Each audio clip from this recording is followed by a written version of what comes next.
Hi ಕರ್ನಾಟಕದ ಎಲ್ಲಾ ಸ್ಪರ್ಧಾರ್ಥಿಗಳಿಗೆ welcome to Ashwamedha IAS. ನಾನು ನಿಮ್ಮ ಸುದರ್ಶನ್. ಈ ವಿಡಿಯೋದಲ್ಲಿ ನಾವು ಜಾನ್ವರಿಯಿಂದ ಜೂನ್ವರೆಗೂ ಏನು ಕರೆಂಟ್ ಅಫೇರ್ಸ್ ಮಾಡ್ತಿದ್ವಿ ಅದರ ಕಂಟಿನ್ಯೂಡ್ ಪಾರ್ಟ್ ಅಂದ್ರೆ 5th ಪಾರ್ಟ್ ಇದಾಗಿರುತ್ತೆ. June month complete current affairs ನ ಈ ವಿಡಿಯೋದಲ್ಲಿ ಮುಗಿಸೋಣ. ಸೊ ಹಾಗಿದ್ರೆ ಫಸ್ಟ್ ಟಾಪಿಕ್ ಬಂದ್ಬಿಟ್ಟು ನ್ಯೂಕ್ಲಿಯರ್ ವೇಸ್ಟ್ ಡಿಸ್ಪೋಸಲ್. ಫಿನ್ಲ್ಯಾಂಡ್ ದೇಶ ವಿಶ್ವದ ಮೊದಲ ನ್ಯೂಕ್ಲಿಯರ್ ವೇಸ್ಟ್ ಡಿಸ್ಪೋಸಲ್ ರೆಪಾಸಿಟರಿ ಅಂದ್ರೆ ನ್ಯೂಕ್ಲಿಯರ್ ವೇಸ್ಟ್ ನ deep inside the underground earth 430 metre ಕೆಳಗಡೆ ರೆಪಾಸಿಟರಿ ಆಗಿ ಸ್ಟೋರ್ ಮಾಡಬಹುದು. ಅಂದ್ರೆ 1,00,000 ವರ್ಷದವರೆಗೆ ಆ ನ್ಯೂಕ್ಲಿಯರ್ ವೇಸ್ಟ್ ನ ರೆಪಾಸಿಟರಿ ಆಗಿ ಇಟ್ಕೊಳ್ಳುವಂತ ಒಂದು ಟೆಕ್ನಾಲಜಿಯನ್ನ ಸ್ಟಾರ್ಟ್ ಮಾಡಿದೆ. ಸೊ ಹಾಗಾಗಿ it is very very important. So ಹಾಗಿದ್ರೆ ಕ್ವೆಶನ್ ಅನ್ನ ಯಾವ ರೀತಿಯನ್ನ ನೋಡಬಹುದು ಅಂತ ಹೇಳಿದ್ರೆ, ಕನ್ನಡ ಮೀಡಿಯಂ ಅಲ್ಲಿ ಇಲ್ಲಿದೆ ಕ್ವೆಶನ್. ದಟ್ ಇಸ್, ಬಳಕೆಯಾದ ಪರಮಾಣು ತ್ಯಾಜ್ಯಕ್ಕಾಗಿ ಪರ್ಮನೆಂಟ್ ನ್ಯೂಕ್ಲಿಯರ್ ವೇಸ್ಟ್ ರೆಪಾಸಿಟರಿ ವಿಶ್ವದ ಮೊಟ್ಟ ಮೊದಲ ಆಳವಾದ ಭೌಗೋಳಿಕ ಕಾಯಂ ಶೇಖರಣಾ ಕೇಂದ್ರವಾದ ಓಂಕಾಲು ಯಾವ ದೇಶದಲ್ಲಿದೆ? Sweden, Finland, Norway, Denmark. ಹಾಗಿದ್ರೆ ಒನ್ ವರ್ಡ್ ಗೊತ್ತಿರಬೇಕು. That is first nuclear waste disposal repository. 1,00,000 ವರ್ಷದವರೆಗೆ ಏನು ನ್ಯೂಕ್ಲಿಯರ್ ವೇಸ್ಟ್ ನ ಏನ್ ರೇಡಿಯೋ ಆಕ್ಟಿವ್ ಎಲಿಮೆಂಟ್ಸ್ ನ ಸ್ಟೋರ್ ಮಾಡಬಹುದಲ್ಲ, ಯಾವ ದೇಶದಲ್ಲಿ ಇದೆ ಅಂತ ಹೇಳಿದ್ರೆ ಅದು ಫಿನ್ಲ್ಯಾಂಡ್. ಸೊ ಹಾಗಿದ್ರೆ ನೆಕ್ಸ್ಟ್ ಟಾಪಿಕ್ ನೋಡೋಣ. ನೆಕ್ಸ್ಟ್ ಟಾಪಿಕ್ ಬಂದು world bank group. That is development policy financing under world bank ಭಾರತಕ್ಕೆ $1.5 ಬಿಲಿಯನ್ ಲೋನ್ ನ ಕೊಟ್ಟಿದೆ. ಸೊ ಹಾಗಾಗಿ ವರ್ಲ್ಡ್ ಬ್ಯಾಂಕ್ ಇಂಪಾರ್ಟೆಂಟ್ ಆಗುತ್ತೆ. ವರ್ಲ್ಡ್ ಬ್ಯಾಂಕ್ ರಿಲೇಟೆಡ್ ಯಾವ ರೀತಿ ಪ್ರಶ್ನೆಗಳನ್ನ ಕೇಳಬಹುದು, ಹಾಗೂ ವರ್ಲ್ಡ್ ಬ್ಯಾಂಕ್ ನ ಇಂಪಾರ್ಟೆಂಟ್ ಆರ್ಗನ್ಸ್ ಯಾವ್ಯಾವುದು, ರಿಪೋರ್ಟ್ಸ್ ಯಾವ್ಯಾವುದು, ವೆರಿ ವೆರಿ ಇಂಪಾರ್ಟೆಂಟ್ ಆಗುತ್ತೆ. ವರ್ಲ್ಡ್ ಬ್ಯಾಂಕ್ HYT, ಹಾಗಾಗಿ ವರ್ಲ್ಡ್ ಬ್ಯಾಂಕ್ ಮೇಲೆ ಕ್ವೆಶನ್ ಬಂದೇ ಬರುತ್ತೆ. ಸೊ ಹಾಗಿದ್ರೆ ಫಸ್ಟ್ ನಾವು ನೋಡ್ಬೇಕಾಗಿರೋದು 1944 ಏನು ಬ್ರಿಟನ್ ವುಡ್ಸ್ ಕಾನ್ಫರೆನ್ಸ್ ಆಯಿತು. 1944 ಬ್ರಿಟನ್ ವುಡ್ ಕಾನ್ಫರೆನ್ಸ್ ಅಲ್ಲಿ ನಾವು ಒಂದು organisation, that is International bank for reconstruction and Development ನ ಸ್ಟಾರ್ಟ್ ಆಗುತ್ತೆ. ಸೊ ಏನಕ್ಕೋಸ್ಕರ ಇದ್ದಿದ್ದು ಅಂತ ಹೇಳಿದ್ರೆ, ವರ್ಲ್ಡ್ ವಾರ್ 2 ನಲ್ಲಿ ಏನು ವಾರ್ ಇಂದ ಡಿಸ್ಟ್ರಕ್ಷನ್ ಆಯ್ತಲ್ಲ, ಸೊ ಆ ಒಂದು ಕಂಟ್ರಿನ ರೀಕನ್ಸ್ಟ್ರಕ್ಷನ್ ಮಾಡ್ಲಿಕ್ಕೋಸ್ಕರ ಸೆಟಪ್ ಆಗಿದ್ದು international bank for reconstruction and development. ಇದೇ ಫರ್ದರ್ ವರ್ಲ್ಡ್ ಬ್ಯಾಂಕ್ ಆಗುತ್ತೆ. ಹಾಗಿದ್ರೆ ವರ್ಲ್ಡ್ ಬ್ಯಾಂಕ್ಗೂ ವರ್ಲ್ಡ್ ಬ್ಯಾಂಕ್ ಗ್ರೂಪ್ಗೂ ಇರುವ ವ್ಯತ್ಯಾಸ ಗೊತ್ತಿರಬೇಕು. ಸರ್ ಎರಡಿದೆಯಾ? ಹೌದು, ವರ್ಲ್ಡ್ ಬ್ಯಾಂಕ್ ಮತ್ತೆ ವರ್ಲ್ಡ್ ಬ್ಯಾಂಕ್ ಗ್ರೂಪ್ ಅಂತ ಎರಡಿದೆ. ಸೊ ಹಾಗಿದ್ರೆ ವರ್ಲ್ಡ್ ಬ್ಯಾಂಕ್ ಅಂದ್ರೆ ಏನು? International bank for reconstruction and development, ಅದ್ರ ಜೊತೆಗೆ ಇಂಟರ್ನ್ಯಾಷನಲ್ ಡೆವಲಪ್ಮೆಂಟ್ ಅಸೋಸಿಯೇಷನ್, ಇವೆರಡೂ ಆರ್ಗನ್ ಸೇರಿತು ಅಂತ ಹೇಳಿದ್ರೆ ಅದು ವರ್ಲ್ಡ್ ಬ್ಯಾಂಕ್. ಅದ್ರ ಜೊತೆಗೆ international bank for reconstruction and development. ಇಲ್ಲಿ ನೋಡಿ, ಈ ಫ್ಯಾಕ್ಟ್ಸ್ ಬೇಸಿಸ್ ಮೇಲೆ ವರ್ಲ್ಡ್ ಬ್ಯಾಂಕ್ ನ್ಯೂಸ್ ಅಲ್ಲಿ ಇರೋದ್ರಿಂದ ಈ ಸ್ಟ್ಯಾಟಿಕ್ ಫ್ಯಾಕ್ಟ್ಸ್ ಬೇಸಿಸ್ ಮೇಲೆ ಕ್ವೆಶನ್ ಅನ್ನ ಕೇಳುವಂತ ಚಾನ್ಸಸ್ ಜಾಸ್ತಿ ಇರುತ್ತೆ. ಬಿಕಾಸ್ ಲೋನ್ ಕೊಟ್ಟಿದೆ, ಆ ಲೋನ್ ಕೊಡ್ಬೇಕಾದ್ರೆ ಡೆಪ್ಟ್ ಫೈನಾನ್ಸಿಂಗ್ ಇನ್ಸ್ಟ್ರೂಮೆಂಟ್ಸ್ ಯಾವ್ಯಾವುದು, ಸೊ ಅದ್ರ ಯಾವ ಅಂಡರ್ ಲೋನ್ ಕೊಡುತ್ತೆ, ವರ್ಲ್ಡ್ ಬ್ಯಾಂಕ್ ಯಾವ ರಿಪೋರ್ಟ್ಸ್ ಅನ್ನ ರಿಲೀಸ್ ಮಾಡುತ್ತೆ, ವೆರಿ ವೆರಿ ಇಂಪಾರ್ಟೆಂಟ್ ಆಗುತ್ತೆ. ಸೊ ಹಾಗಿದ್ರೆ ವರ್ಲ್ಡ್ ಬ್ಯಾಂಕ್ ಗ್ರೂಪ್ಗೆ international bank for reconstruction and development ಜೊತೆಗೆ ಇಂಟರ್ನ್ಯಾಷನಲ್ ಡೆವಲಪ್ಮೆಂಟ್ ಅಸೋಸಿಯೇಷನ್, ಅದ್ರ ಜೊತೆಗೆ ಇಂಟರ್ನ್ಯಾಷನಲ್ ಫೈನಾನ್ಷಿಯಲ್ ಕಾರ್ಪೊರೇಷನ್, ಅದ್ರ ಜೊತೆಗೆ multinational investment guarantee agency, ಅದ್ರ ಜೊತೆಗೆ ICSID international centre for settlement of investment disputes, ಈ 5 ಆರ್ಗನ್ಸ್ ಸೇರಿ ವರ್ಲ್ಡ್ ಬ್ಯಾಂಕ್ ಗ್ರೂಪ್ ಆಗುತ್ತೆ. ಸೊ ಹಾಗಿದ್ರೆ ನಮ್ಮ IBRD under, international bank for reconstruction and development under development policy financing ಅಂತ ಒಂದು ಟೂಲ್ ಇದೆ. ಆ ಟೂಲ್ ಅಂಡರ್ ಭಾರತಕ್ಕೆ ಲೋನ್ ಕೊಟ್ಟಿದೆ. ಸೊ ಈ 5 ಫಂಕ್ಷನ್ ಗೊತ್ತಿರಬೇಕು. ಏನು? International bank for reconstruction and development ಯಾವ ಪರ್ಪಸ್ಗೋಸ್ಕರ ಲೋನ್ ಕೊಡುತ್ತೆ ಅಂತ ಹೇಳಿದ್ರೆ, ಡೆವಲಪ್ಮೆಂಟಲ್ ಪರ್ಪಸ್ಗೋಸ್ಕರ ಲೋನ್ ಕೊಡುತ್ತೆ. Say for example, road construction ಮಾಡಬೇಕು, ಅದ್ರ ಜೊತೆಗೆ ಯಾವ್ದಾದ್ರು ಪಾಲಿಸಿ ರಿಫಾರ್ಮ್ಸ್ ಆಗಿದೆ, ಪಾಲಿಸಿಯಲ್ಲಿ ಒಂದು ಟಾರ್ಗೆಟ್ ಅನ್ನ ಸೆಟ್ ಮಾಡಿ ಆ ಟಾರ್ಗೆಟ್ ನ ಅಚೀವ್ ಮಾಡ್ಲಿಕ್ಕೋಸ್ಕರ ಸೋಲಾರ್ ರೂಫ್ ಟಾಪ್ ನ ಇನ್ಸ್ಟಾಲ್ ಮಾಡಬೇಕು, ಇದಕ್ಕೋಸ್ಕರ ಲೋನ್ ಕೊಡ್ತು ಅಂತ ಹೇಳಿದ್ರೆ ಅದು international bank for reconstruction development, ಅಂದ್ರೆ ಡೆವಲಪ್ಮೆಂಟ್ ಪರ್ಪಸ್ಗೋಸ್ಕರ ಲೋನ್ ಕೊಡುತ್ತೆ. That is IBRD. ಹಾಗಿದ್ರೆ ಇಂಟರ್ನ್ಯಾಷನಲ್ ಡೆವಲಪ್ಮೆಂಟ್ ಅಸೋಸಿಯೇಷನ್ ಯಾವುದಕ್ಕೆ ಲೋನ್ ಕೊಡುತ್ತೆ ಅಂದ್ರೆ ಕನ್ಸೀಷನಲ್ ಲೋನ್ ಕೊಡುತ್ತೆ. ಯಾವುದು? ಕನ್ಸೀಷನಲ್ ಲೋನ್. ಯಾವುದಕ್ಕೋಸ್ಕರ ಕನ್ಸೀಷನಲ್ ಲೋನ್ ಅಂತ ಹೇಳಿದ್ರೆ, ಪೂರ್ ಕಂಟ್ರೀಸ್ಗೆ, ಬಡ ರಾಷ್ಟ್ರಗಳಿಗೆ ಇಂಟ್ರೆಸ್ಟ್ ಲೆಸ್ ಕೊಡಬಹುದು ಅಥವಾ ಕಡಿಮೆ ಬಡ್ಡಿ ದರದಲ್ಲಿ ಲೋನ್ಸ್ ನ ಕೊಡಬಹುದು. ಯಾವುದು? International development association. IBRD ಏನಕ್ಕೋಸ್ಕರ ಲೋನ್ ಕೊಡುತ್ತೆ? ಡೆವಲಪ್ಮೆಂಟ್ ಪರ್ಪಸ್ಗೋಸ್ಕರ ಲೋನ್ ಕೊಡ್ತು ಅಂದ್ರೆ ಅದು IBRD.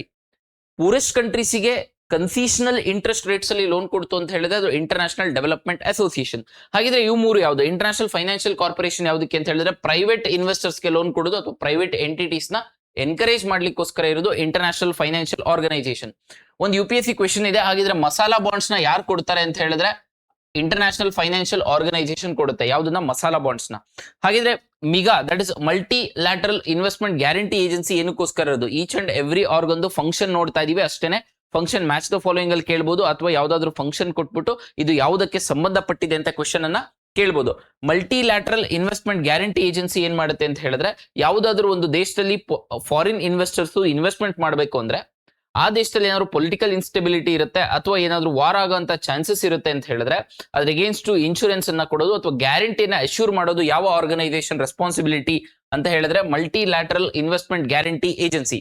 ಹಾಗಿದ್ರೆ international centre for settlement of investment disputes ಯಾವುದಕ್ಕೆ ಸಂಬಂಧಪಟ್ಟಿದೆ ಅಂತ ಹೇಳಿದ್ರೆ ಗೊತ್ತಿರಬೇಕು, ಭಾರತ ಇದಕ್ಕೆ ಮೆಂಬರ್ ಅಲ್ಲ. ಅಂದ್ರೆ ICSIT ಭಾರತ ರಾಷ್ಟ್ರ ಮೆಂಬರ್ ಆಗಿರಲ್ಲ. ಈ 4 ಆರ್ಗನೈಸೇಷನ್ಸ್ಗೆ ಭಾರತ ಮೆಂಬರ್ ಇದೆಯಾ? ಹೌದು. IBRD, IDA, ಮಿಗಾ ಮತ್ತೆ IFC 4ಕ್ಕೂ ಭಾರತ ದೇಶ ಮೆಂಬರ್ ಆಗಿದೆ.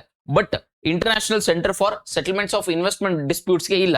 ಏನ್ ಮಾಡುತ್ತೆ ಇದು? ಇನ್ವೆಸ್ಟರ್ಸ್ ಮಧ್ಯೆ ಏನಾದ್ರು ಡಿಸ್ಪ್ಯೂಟ್ಸ್ ಆಯ್ತು, ಯಾವ್ದಾದ್ರು US ಇರುವಂತಹ ಫಾರಿನ್ ಇನ್ಸ್ಟಿಟ್ಯೂಷನ್ಸ್ ಭಾರತದಲ್ಲಿ ಇನ್ವೆಸ್ಟ್ಮೆಂಟ್ ಮಾಡಿದೆ, ಭಾರತದಲ್ಲಿ ಡಿಸ್ಪ್ಯೂಟ್ ಆಗಲ್ಲ ಬಿಡಿ, ಬೇರೆ ಯಾವ್ದು ಆಫ್ರಿಕಾಗೋ ಪಾಕಿಸ್ತಾನದವರಿಗೆ ಇನ್ವೆಸ್ಟ್ಮೆಂಟ್ ಮಾಡಿದೆ ಅಂತ ಹೇಳಿದ್ರೆ ಆ ಪಾಕಿಸ್ತಾನ್ ಮತ್ತೆ US ಏನಾದ್ರು ಪ್ರಾಬ್ಲಮ್ ಆಯ್ತು, ಪಾಕಿಸ್ತಾನದಲ್ಲಿ ಏನಾದ್ರು ಎಕನಾಮಿಕ್ ಕ್ರೈಸಿಸ್ ಆಯ್ತು, ವಾರ್ ಆಯ್ತು, ಅಥವಾ ಪೊಲಿಟಿಕಲ್ ಇನ್ಸ್ಟೆಬಿಲಿಟಿ ಇತ್ತು ಅಂದ್ರೆ ಅಲ್ಲಿನ ಇನ್ವೆಸ್ಟರ್ಸ್ ನ ಮತ್ತೆ ಪಾಕಿಸ್ತಾನ ನಡುವೆ ಏನಾದ್ರೂ ಡಿಸ್ಪ್ಯೂಟ್ಸ್ ಬಂತು, either it is war or anything, ಯಾವ್ದಾದ್ರು ಡಿಸ್ಪ್ಯೂಟ್ ಬಂತು ಅಂತ ಹೇಳಿದ್ರೆ ಆ ಡಿಸ್ಪ್ಯೂಟ್ ನ ಸೆಟಲ್ಮೆಂಟ್ ಮಾಡೋಕ್ಕೋಸ್ಕರ ಇರೋದು international centre for settlement of investment dispute. ಹಾಗಿದ್ರೆ ಫ್ಯೂ ರಿಪೋರ್ಟ್ಸ್ ಯಾವುದು ವರ್ಲ್ಡ್ ಬ್ಯಾಂಕ್ ರಿಲೀಸ್ ಮಾಡುವಂತ ಫ್ಯೂ ರಿಪೋರ್ಟ್ಸ್ ಯಾವುದು ಅಂತ ಹೇಳಿದ್ರೆ ಗ್ಲೋಬಲ್ ಎಕನಾಮಿಕ್ ಪ್ರಾಸ್ಪೆಕ್ಟ್ಸ್ ಯಾರು ರಿಲೀಸ್ ಮಾಡ್ತಾರೆ ಅಂತ ಕೇಳ್ತಾರೆ. ಗ್ಲೋಬಲ್ ಎಕನಾಮಿಕ್ ಪ್ರಾಸ್ಪೆಕ್ಟ್ಸ್ ನ ರಿಲೀಸ್ ಮಾಡೋದು ವರ್ಲ್ಡ್ ಬ್ಯಾಂಕ್. ಅದ್ರ ಜೊತೆಗೆ ವರ್ಲ್ಡ್ ಡೆವಲಪ್ಮೆಂಟ್ ರಿಪೋರ್ಟ್ ಯಾರು ಅಂತ ಹೇಳಿದ್ರೆ world bank. Each and every report ಗೊತ್ತಿರಬೇಕು. ಈ ಕೆಳಗಿನ ವರದಿಯನ್ನು ಯಾವ ಸಂಸ್ಥೆ ರಿಲೀಸ್ ಮಾಡುತ್ತೆ ಅಂತ ಕ್ವೆಶನ್ ನ ಕೇಳ್ತಾರೆ. ಹಾಗಿದ್ರೆ business ready or B ready report ನ ಯಾರು ರಿಲೀಸ್ ಮಾಡ್ತಾರೆ ಅಂತ ಹೇಳಿದ್ರೆ ಅದು ಸಹ world bank. So few basics ಗೊತ್ತಿರಬೇಕು. ಬೇಸಿಕ್ಸ್ ಅಂದ್ರೆ most important reports, that is global economic prospects ಒಂದು, B ready that is business ready report, ಅದ್ರ ಜೊತೆಗೆ ವರ್ಲ್ಡ್ ಡೆವಲಪ್ಮೆಂಟ್ ರಿಪೋರ್ಟ್. ಸೊ ಇದನ್ನು ಸಹ ಯಾರು ರಿಲೀಸ್ ಮಾಡೋದು? ವರ್ಲ್ಡ್ ಬ್ಯಾಂಕ್ ರಿಲೀಸ್ ಮಾಡೋದು. ಹಾಗಿದ್ರೆ ನಾವು IBRD ಅಂಡರ್ ಪ್ರೆಸೆಂಟ್ ಕರೆಂಟ್ ಬರ್ತಾ ಇದ್ದೀನಿ, that is IBRD under international bank for reconstruction and development under loan ತಗೊಂಡಿದ್ದೀವಿ. ಯಾವ ಇನ್ಸ್ಟ್ರೂಮೆಂಟ್ಸ್ ಅಂಡರ್ 2023 UPSC ಕ್ವಶನ್ ಅನ್ನ ಕೇಳಿತ್ತು, ರ್ಯಾಪಿಡ್ ಫೈನಾನ್ಸಿಂಗ್ ಇನ್ಸ್ಟ್ರೂಮೆಂಟ್ ಯಾವುದಕ್ಕೆ ಸಂಬಂಧಪಟ್ಟಿದೆ ಅಂತ. ಹಾಗಾಗಿ ಅದೇ ರೀತಿ ಪ್ರಶ್ನೆಗಳನ್ನ ಕೇಳುವಂತ ಚಾನ್ಸಸ್ ಇರುತ್ತೆ. ಹಾಗಿದ್ರೆ IBRD 3 ಟೂಲ್ ಅಂಡರ್ ಲೋನ್ಸ್ ನ ತಗೋಬಹುದು. ಯಾವ್ಯಾವ 3 ಟೂಲ್ಸ್ ಅಂತ ಹೇಳಿದ್ರೆ investment project financing, development policy financing, program for results financing. Investment project financing ಯಾವುದಕ್ಕೆ ಅಂತ ಹೇಳಿದ್ರೆ ಯಾವ್ದಾದ್ರು ಒಂದು ಪ್ರಾಜೆಕ್ಟ್ ಗೆ ಇರಿಗೇಷನ್ ಫೆಸಿಲಿಟಿ ಸ್ಪೆಸಿಫಿಕ್ ಪ್ರಾಜೆಕ್ಟ್ ಗೋಸ್ಕರ ಫಂಡ್ ಮಾಡ್ತು ಅಂತ ಹೇಳಿದ್ರೆ ಅದು investment project financing. That is solar rooftop mission. ಇದನ್ನ ಪ್ರತಿಯೊಂದು ಮನೆಗೆ ಸೋಲಾರ್ ರೂಫ್ ನ ಹಾಕ್ಲಿಕ್ಕೋಸ್ಕರ ಏನಾದ್ರು ಫಂಡಿಂಗ್ ನ ನಾವು ಭಾರತ ದೇಶ ತಗೊಂತು ಅಂತ ಹೇಳಿದ್ರೆ ಅದನ್ನ ಯಾವ ಇನ್ಸ್ಟ್ರೂಮೆಂಟ್ ಅಂಡರ್ ತಗೋಬಹುದು ಅಂದ್ರೆ ಇನ್ವೆಸ್ಟ್ಮೆಂಟ್ ಪ್ರಾಜೆಕ್ಟ್ ಫೈನಾನ್ಸಿಂಗ್. ಅದೇ ರೀತಿ ಪ್ರಸ್ತುತವಾಗಿ ತಗೊಂಡಿರೋದು ಯಾವುದು? Development policy financing. Development policy financing ಈ ಕೆಳಗಿನ ಯಾವುದಕ್ಕೆ ಸಂಬಂಧಪಟ್ಟಿದೆ ಅಂತ ಹೇಳಿದ್ರೆ IBRD international bank for reconstruction development ಒಂದು ಟೂಲು. ಏನು ಲೋನ್ ಕೊಡೋದು ಏನ್ ಮಾಡುತ್ತೆ ಅಂತ ಹೇಳಿದ್ರೆ ಯಾವ್ದಾದ್ರು ಒಂದು ದೇಶ ಪಾಲಿಸಿ ರಿಫಾರ್ಮ್ಸ್ ಮಾಡ್ತು ಅಂದ್ರೆ GST ರಿಫಾರ್ಮ್ಸ್ ಮಾಡ್ತು ಅಥವಾ 48, 49 ಏನು ಲೇಬರ್ ಕೋಡ್ಸ್ ಇದ್ದು ಅದನ್ನ 4ಕ್ಕೆ ರಿಡ್ಯೂಸ್ ಮಾಡ್ತು, ಅಥವಾ ಸಮ್ ಇನ್ಸ್ಟಿಟ್ಯೂಷನಲ್ ರಿಫಾರ್ಮ್ಸ್ ಆಯ್ತು, GST ರಿಫಾರ್ಮ್ಸ್ ಆಯ್ತು, ಇದೆಲ್ಲ ರಿಫಾರ್ಮ್ಸ್ ಆಗಿ ನೀವು ಈ ತರ ಮಾಡಿದ್ರೆ ನಾವು ಲೋನ್ ಕೊಡ್ತೀವಿ ಅಂತ ಹೇಳಿದ್ರೆ that is development policy financing. Next programme for result financing. ಯಾವುದು? Programme for result financing. ಅಂದ್ರೆ ರಿಸಲ್ಟ್ ಅಂದ್ರೆ ಗೊತ್ತು ಅಂತ ಅನ್ಕೊಂಡಿನಿ, ರಿಸಲ್ಟ್ ಫುಲ್ಫಿಲ್ ಆಗುತ್ತೆ. ಯಾವುದೋ ಒಂದು ಗವರ್ಮೆಂಟ್ ಒಂದು ಸೆಟ್ ಆಫ್ ಟಾರ್ಗೆಟ್ಸ್ ಇಟ್ಕೊಳ್ಳುತ್ತೆ, 1,00,000 ಮನೆಗಳಿಗೆ ನೀರಿನ ವ್ಯವಸ್ಥೆಯನ್ನ ಮಾಡ್ಲಿಕ್ಕೋಸ್ಕರ ಈ ಪ್ರಾಜೆಕ್ಟ್ ಅನ್ನ ಲಾಂಚ್ ಮಾಡಿದೀವಿ ಅಂತ. ಆ ಪ್ರಾಜೆಕ್ಟ್ ಲಾಂಚ್ ಮಾಡಿದ್ಮೇಲೆ ಅಚೀವ್ ಮಾಡ್ತು ಟಾರ್ಗೆಟ್ ನ ಅಂತ ಹೇಳಿದ್ರೆ ಅದಾದ ನಂತರದಲ್ಲಿ ನೀವು ಟಾರ್ಗೆಟ್ ಅಚೀವ್ ಮಾಡಿದೀವಿ ನಾವು ಲೋನ್ ಕೊಡಿ ಅಂತ ಕೇಳಿದ್ವಿ ಅಂತ ಹೇಳಿದ್ರೆ ಯಾವ ಟೂಲ್ ಅಂಡರ್ ಕೇಳಬಹುದು ಅಂದ್ರೆ program for results financing. Reports ಗೊತ್ತಾಯ್ತು, IBRD ಟೂಲ್ಸ್ ಗೊತ್ತಾಯ್ತು, ವರ್ಲ್ಡ್ ಬ್ಯಾಂಕ್ ಡಿಫರೆಂಟ್ ಆರ್ಗನೈಸೇಷನ್ಸ್ ಅಂದ್ರೆ ಡಿಫರೆಂಟ್ ಆರ್ಗನ್ಸ್ ಗೊತ್ತಾಯ್ತು. ಇಷ್ಟು ಗೊತ್ತಿತ್ತು ಅಂತ ಹೇಳಿದ್ರೆ ವರ್ಲ್ಡ್ ಬ್ಯಾಂಕ್ ಮೇಲೆ ಯಾವುದೇ ತರಹದ ಪ್ರಶ್ನೆ ಕೇಳಿದ್ರು ಅಂತ ಹೇಳಿದ್ರು ಆನ್ಸರ್ ಮಾಡಬಹುದು. ಹಾಗಿದ್ರೆ ಕ್ವೆಶನ್ ನೋಡೋಣ. ಇಂಗ್ಲಿಷ್ ಮೀಡಿಯಂ ಅಲ್ಲಿ ಕ್ವೆಶನ್ ಇದೆ. ಯಾರ್ಯಾರಿಗೆ ಇಂಗ್ಲಿಷ್ ಮೀಡಿಯಂ ಅಲ್ಲಿ ಕ್ವೆಶನ್ ಬೇಕು ಅವರು ಅಶ್ವಮೇಧ IAS ಅಂತ ಡಿಸ್ಕ್ರಿಪ್ಷನ್ ಅಲ್ಲಿ ಟೆಲಿಗ್ರಾಮ್ ಚಾನಲ್ ಲಿಂಕ್ ಹಾಕಿರ್ತೀನಿ, ಆ ಚಾನಲ್ ಜಾಯ್ನ್ ಆದ್ರೆ ಅಲ್ಲಿ ಇಂಗ್ಲಿಷ್ ಕ್ವೆಶನ್ಸ್ ಅವೈಲೇಬಲ್ ಇರ್ತವೆ. ಹಾಗಿದ್ರೆ ನಾವು ಕನ್ನಡದಲ್ಲಿ ಎಲಿಮಿನೇಷನ್ ಟ್ರಿಕ್ಸ್ ಕೂಡ ಹೇಳ್ಕೊಡ್ತೀನಿ. ವಿಶ್ವ ಬ್ಯಾಂಕ್ ಮತ್ತು ಭಾರತಕ್ಕೆ ಅದು ಇತ್ತೀಚೆಗೆ ಒದಗಿಸಿದ ಹಣಕಾಸು ನೆರವಿನ ಹಿನ್ನೆಲೆಯಲ್ಲಿ ಈ ಕೆಳಗಿನ ಹೇಳಿಕೆಗಳನ್ನು ಪರಿಗಣಿಸಿ. ಸೊ ಮೊದಲನೇ ಹೇಳಿಕೆ, ಭಾರತಕ್ಕೆ ಇತ್ತೀಚೆಗೆ ನೀಡಲಾದ $1.5 ಬಿಲಿಯನ್ ಹಣಕಾಸು ನೆರವನ್ನು ಇಂಟರ್ನ್ಯಾಷನಲ್ ಡೆವಲಪ್ಮೆಂಟ್ ಅಸೋಸಿಯೇಷನ್ IDA ಮೂಲಕ ಅನುಮೋದಿಸಲಾಗಿದೆ. Most of the times statement ಅಲ್ಲಿ ಏನಾದ್ರು ಈ ತರ ಆರ್ಗನೈಸೇಷನ್ಸ್ ಕೊಡ್ತು ಅಂತ ಹೇಳಿದ್ರೆ, ಸ್ಟೇಟ್ಮೆಂಟ್ ಅಲ್ಲಿ ಏನಾದ್ರು ಆರ್ಗನೈಸೇಷನ್ ಕೊಟ್ಟಿತ್ತು ಅಂದ್ರೆ ಮೋಸ್ಟ್ ಆಫ್ ದಿ ಟೈಮ್ಸ್ ಆ ಸ್ಟೇಟ್ಮೆಂಟ್ ರಾಂಗ್ ಆಗುವಂತ ಚಾನ್ಸಸ್ ಜಾಸ್ತಿ ಇರುತ್ತೆ. ಇದು ಯಾವ್ದಿದು? ಇಂಟರ್ನ್ಯಾಷನಲ್ ಡೆವಲಪ್ಮೆಂಟ್ ಅಸೋಸಿಯೇಷನ್ ಯಾವ ಲೋನ್ ಕೊಡುತ್ತೆ? ಕನ್ಸೆಷನಲ್ ಲೋನ್ಸ್ ಕೊಡುತ್ತೆ. ಬಟ್ ಇಲ್ಲಿ ಏನೇ ಹೇಳ್ತಿರೋದು ರೀಸೆಂಟ್ಲಿ ನ್ಯೂಸ್ ಅಲ್ಲಿ ಇರೋದು ಯಾವ ಟೂಲ್ ಅಂಡರ್ ಅಥವಾ ಯಾರು ಕೊಟ್ಟಿರೋದು? International bank for reconstruction and development, that is IBRD loan ಅನ್ನ ಕೊಟ್ಟಿರೋದು ಪ್ರಸ್ತುತವಾಗಿ ಭಾರತಕ್ಕೆ, IDA ಅಲ್ಲ. ಹಾಗಿದ್ರೆ IDA ಯಾವ್ದಕ್ಕೆ ಲೋನ್ ಕೊಡುತ್ತೆ? ಪೂರೆಸ್ಟ್ ಕಂಟ್ರೀಸ್ ಗೆ ಕನ್ಸೆಷನಲ್ ಲೋನ್ಸ್ ಅಂದ್ರೆ ಬಡ್ಡಿ ರಹಿತ ಅಥವಾ ಕಡಿಮೆ ಬಡ್ಡಿ ದರದಲ್ಲಿ ಲೋನ್ ಅನ್ನ ಕೊಡಬಹುದು. ಯಾವ್ದು? International development association. International development association ಮತ್ತೆ international bank for reconstruction development, ಈ ಎರಡೂ ಆರ್ಗನ್ ಸೇರಿ ವರ್ಲ್ಡ್ ಬ್ಯಾಂಕ್ ಆಗುತ್ತೆ. ಹಾಗಿದ್ರೆ ವರ್ಲ್ಡ್ ಬ್ಯಾಂಕ್ ಗ್ರೂಪ್ಗೂ ವರ್ಲ್ಡ್ ಬ್ಯಾಂಕ್ಗೂ ಡಿಫರೆನ್ಸ್ ಗೊತ್ತಿರಬೇಕು. ನೆಕ್ಸ್ಟ್ ಎರಡನೇ ಹೇಳಿಕೆ, ಹಾಗಾಗಿ ಒಂದನೇ ಹೇಳಿಕೆ ಏನಾಗುತ್ತೆ? ತಪ್ಪಾಗುತ್ತೆ. ಆಪ್ಷನ್ ಎ ಹೋಯ್ತು, ಆಪ್ಷನ್ ಸಿ ಹೋಯ್ತು, ಉಳ್ಕೊಂಡಿದ್ದು ಆಪ್ಷನ್ ಬಿ ಮತ್ತೆ ಆಪ್ಷನ್ ಡಿ. ಅಭಿವೃದ್ಧಿ ನೀತಿ ಹಣಕಾಸು, that is development policy financing ವ್ಯವಸ್ಥೆಯು ನೀತಿ ಮತ್ತು ಸಾಂಸ್ಥಿಕ ಸುಧಾರಣೆ, ಇಲ್ಲಿ ಗೊತ್ತಿರಬೇಕು, ನೀತಿ ಮತ್ತು ಸಾಂಸ್ಥಿಕ ಪಾಲಿಸಿ ರಿಫಾರ್ಮ್ಸ್ ತಂದಾಗ ಲೋನ್ಸ್ ಏನಾದ್ರೂ ಕೊಡ್ತು ಅಂತ ಹೇಳಿದ್ರೆ ಆ ಟೂಲ್ಗೆ ಡೆವಲಪ್ಮೆಂಟ್ ಪಾಲಿಸಿ ಫೈನಾನ್ಸಿಂಗ್ ಅಂತ ಹೇಳಿ ಕರಿತೀವಿ. ಜಾರಿಗೆ ತರುವಲ್ಲಿ ಸರ್ಕಾರಗಳಿಗೆ ಬೆಂಬಲ ನೀಡುತ್ತದೆ. ಹೌದು, ಹಾಗಿದ್ರೆ ಎರಡನೇ ಹೇಳಿಕೆ ಏನಾಗುತ್ತೆ? ಕರೆಕ್ಟ್ ಆಗುತ್ತೆ. ಸೊ ಆಪ್ಷನ್ ಬಿ ಮತ್ತೆ ಡಿ ನಲ್ಲಿ ಎರಡಿದೆ, ಬಟ್ ಮೂರನೇ ಹೇಳಿಕೆನ ನೋಡೋಣ. International finance corporation, that is IFC, ಮುಖ್ಯವಾಗಿ ವಿಶ್ವದ ಅತ್ಯಂತ ಬಡ ದೇಶಗಳಿಗೆ ರಿಯಾಯಿತಿ ದರದ ಸಾಲಗಳು ಮತ್ತು ಅನುದಾನಗಳನ್ನು ಒದಗಿಸುತ್ತದೆ. ಇಂಟರ್ನ್ಯಾಷನಲ್ ಫೈನಾನ್ಷಿಯಲ್ ಕಾರ್ಪೊರೇಷನ್ ಏನ್ ಮಾಡುತ್ತಂತೆ? ರಿಯಾಯಿತಿ ದರದಲ್ಲಿ ಕೊಡುತ್ತೆ. ರಿಯಾಯಿತಿ ದರದಲ್ಲಿ ಕೊಡೋದು ಯಾವುದು? International development association. ಹಾಗಾಗಿ ಮೂರನೇ ಹೇಳಿಕೆ ತಪ್ಪಾಯ್ತು. ಸೊ ಮೂರನೇ ಹೇಳಿಕೆ ತೆಗ್ದೆ ಅಂತ ಹೇಳಿದ್ರೆ ಉಳ್ಕೊಂಡಿದ್ದು ಆಪ್ಷನ್ ಬಿ, ದಟ್ ಇಸ್ ಎರಡು ಮಾತ್ರ. ಸೊ ನೆಕ್ಸ್ಟ್ ಕ್ವೆಶನ್ ಹೋಗ್ತಾ ಇದ್ದೀನಿ. That is next topic. ನಿಮಗೆ ಮೆಂಟಲ್ ಎಬಿಲಿಟಿ ಮತ್ತೆ ಕಮ್ಯುನಿಕೇಶನ್ ಪೇಪರ್ದು ಕ್ರಾಶ್ ಕೋರ್ಸ್ ಬೇಕು ನಿಮ್ಮ ವಿಲೇಜ್ ಅಕೌಂಟೆಂಟ್ ಎಕ್ಸಾಮ್ಗೆ ಅಥವಾ ಪೊಲೀಸ್ ಕಾನ್ಸ್ಟೇಬಲ್ ಎಕ್ಸಾಮ್ಗೆ ಅಂತ ಹೇಳಿದ್ರೆ ಅಶ್ವಮೇಧ IAS ಅಂತ ಆಂಡ್ರಾಯ್ಡ್ ಅಪ್ಲಿಕೇಶನ್ ಇದೆ, ಅದನ್ನ ಡೌನ್ಲೋಡ್ ಮಾಡ್ಕೋಬಹುದು. ನೆಕ್ಸ್ಟ್ ಟಾಪಿಕ್ ಬಂದ್ಬಿಟ್ಟು UPI goes live in Greece, ಅಂದ್ರೆ ಗ್ರೀಸ್ ಅಲ್ಲಿ UPI ನ ಅಕ್ಸೆಪ್ಟೆನ್ಸ್ ಮಾಡ್ತೀವಿ ಅಂತ ಹೇಳಿ the ministry has released the notification. ಹಾಗಾಗಿ UPI ನ್ಯೂಸ್ ಬಂತು ಅಂತ ಹೇಳಿದ್ರೆ ಪ್ರೀವಿಯಸ್ ಎಕ್ಸಾಮ್ಸ್ ಅಲ್ಲಿ ಕೇಳಿದ್ದಾರೆ ಏನಂತ, UPI ಯಾವ ಯಾವ ದೇಶದಲ್ಲಿ ಯೂಸ್ ಮಾಡಬಹುದು ಅಂತ. ಹಾಗಿದ್ರೆ 10 ದೇಶದಲ್ಲಿ ಯೂಸ್ ಮಾಡಬಹುದು. ಆ 10 ದೇಶಗಳು ಗೊತ್ತಿರಲಿ, ಆಲ್ ದ 10 ಕಂಟ್ರೀಸ್ ಗೊತ್ತಿರಲಿ. ನ್ಯೂಮಾನಿಕ್ ಹೇಳ್ಕೊಡ್ತೀನಿ. UPI ಅಂದ್ರೆ ಗೊತ್ತಂತ ಅನ್ಕೊಂಡಿನೇ ಪೇಮೆಂಟ್ ಮಾಡ್ಲಿಕ್ಕೋಸ್ಕರ ಇರೋದು. ಯಾವ ಸಂಸ್ಥೆ ಅಭಿವೃದ್ಧಿ ಪಡಿಸಿರೋದು? NPCI, that is national payment corporation of India. ಯಾವ ಯಾವ ದೇಶದಲ್ಲಿದೆ? 10 ದೇಶದಲ್ಲಿದೆ. 9 ಅಲ್ಲ, ಎಷ್ಟು ದೇಶ? 10 ದೇಶ. ಯಾವ್ಯಾವ್ದು? MS, ಯಾವುದು? MS, BSc MS, ನ್ಯೂಮಾನಿಕ್ ಹೇಳ್ತಾ ಇದ್ದೀನಿ. BSc MS ಗ್ರಾಜುಯೇಟ್ ಫನ್ ಇತ್ತು. BSc MSc ಗ್ರಾಜುಯೇಟ್ ಫನ್ ಇತ್ತು. That is BSc MSg fun. So ಹೆಂಗಾದ್ರೂ ನೆನ್ಪಿಟ್ಕೊಳ್ಳಿ, ಅಥವಾ ಅದನ್ನ ಕಂಟ್ರೀಸ್ ನ ನೋಡಿ ನೋಡಿ ನೋಡಿ ನೋಡಿ you have to recall. Pictorial memorisation ಬರಬೇಕು. ಹಾಗಿದ್ರೆ B for Bhutan. First UPI ಅಂದ್ರೆ ಎಕ್ಸೆಪ್ಟೆನ್ಸ್ ಮಾಡಿದ್ ಯಾವುದು ಅಂತ ಹೇಳಿದ್ರೆ Bhutan. S for Singapore, C for Cambodia, so M for Mauritius, S for Singapore ಒಂದು, ಶ್ರೀಲಂಕಾ ಒಂದು, G for Greece, F for France, U for UAE, ಅದ್ರ ಜೊತೆಗೆ N ಫಾರ್ ನೇಪಾಳ್. ಇಷ್ಟು 10 ದೇಶಗಳು ಗೊತ್ತಿರಬೇಕು. 10 ದೇಶದಲ್ಲಿ ನಮ್ಮ UPI ಅನ್ನ ನಾವು ಯೂಸ್ ಮಾಡಬಹುದು. ಸೊ ಹಾಗಿದ್ರೆ ನೆಕ್ಸ್ಟ್ ಟಾಪಿಕ್ ಅಲ್ಲ ಕ್ವೆಶನ್, ಅಂದ್ರೆ ಈ ಕ್ವೆಶನ್ ಆನ್ಸರ್ ಮಾಡಿ. ಇದು ಇಂಗ್ಲಿಷ್ ಮೀಡಿಯಂ ಅಲ್ಲಿ ಇದೆ ಕ್ವೆಶನ್, ನಾವು ಕನ್ನಡ ಮೀಡಿಯಂ ಅಲ್ಲಿ ಕ್ವೆಶನ್ ಅನ್ನ ನೋಡೋಣ. ಸೊ ಕನ್ನಡ ಮೀಡಿಯಂ ಅಲ್ಲಿ ಕ್ವೆಶನ್ ಏನ್ ಹೇಳ್ತಿದೆ? United payments interface, that is UPI unified, UPI full form ಯಾವುದು? UPI ಫುಲ್ ಫಾರ್ಮ್ ನಿಮಗೆ ಕೇಳಬಹುದು ನಿಮ್ಮ ಪೊಲೀಸ್ ಕಾನ್ಸ್ಟೇಬಲ್ ಹುಡುಗರು. ಯೂನಿಫೈಡ್ ಪೇಮೆಂಟ್ ಇಂಟರ್ಫೇಸ್ ಯಾವುದು? UPI ಫುಲ್ ಫಾರ್ಮ್ ಯಾರು ಅಭಿವೃದ್ಧಿ ಪಡಿಸಿರೋದು? NPCI. ಹಾಗಾಗಿ ಈ ಸಂಬಂಧಿಸಿದಂತ ಈ ಕೆಳಗಿನ ಹೇಳಿಕೆಗಳನ್ನು ಪರಿಗಣಿಸಿ. UPI ಅನ್ನು RBI ಅಭಿವೃದ್ಧಿ ಪಡಿಸಿದೆ. RBI ಅಲ್ಲ, ಯಾವುದು? NPCI national payment corporation of India.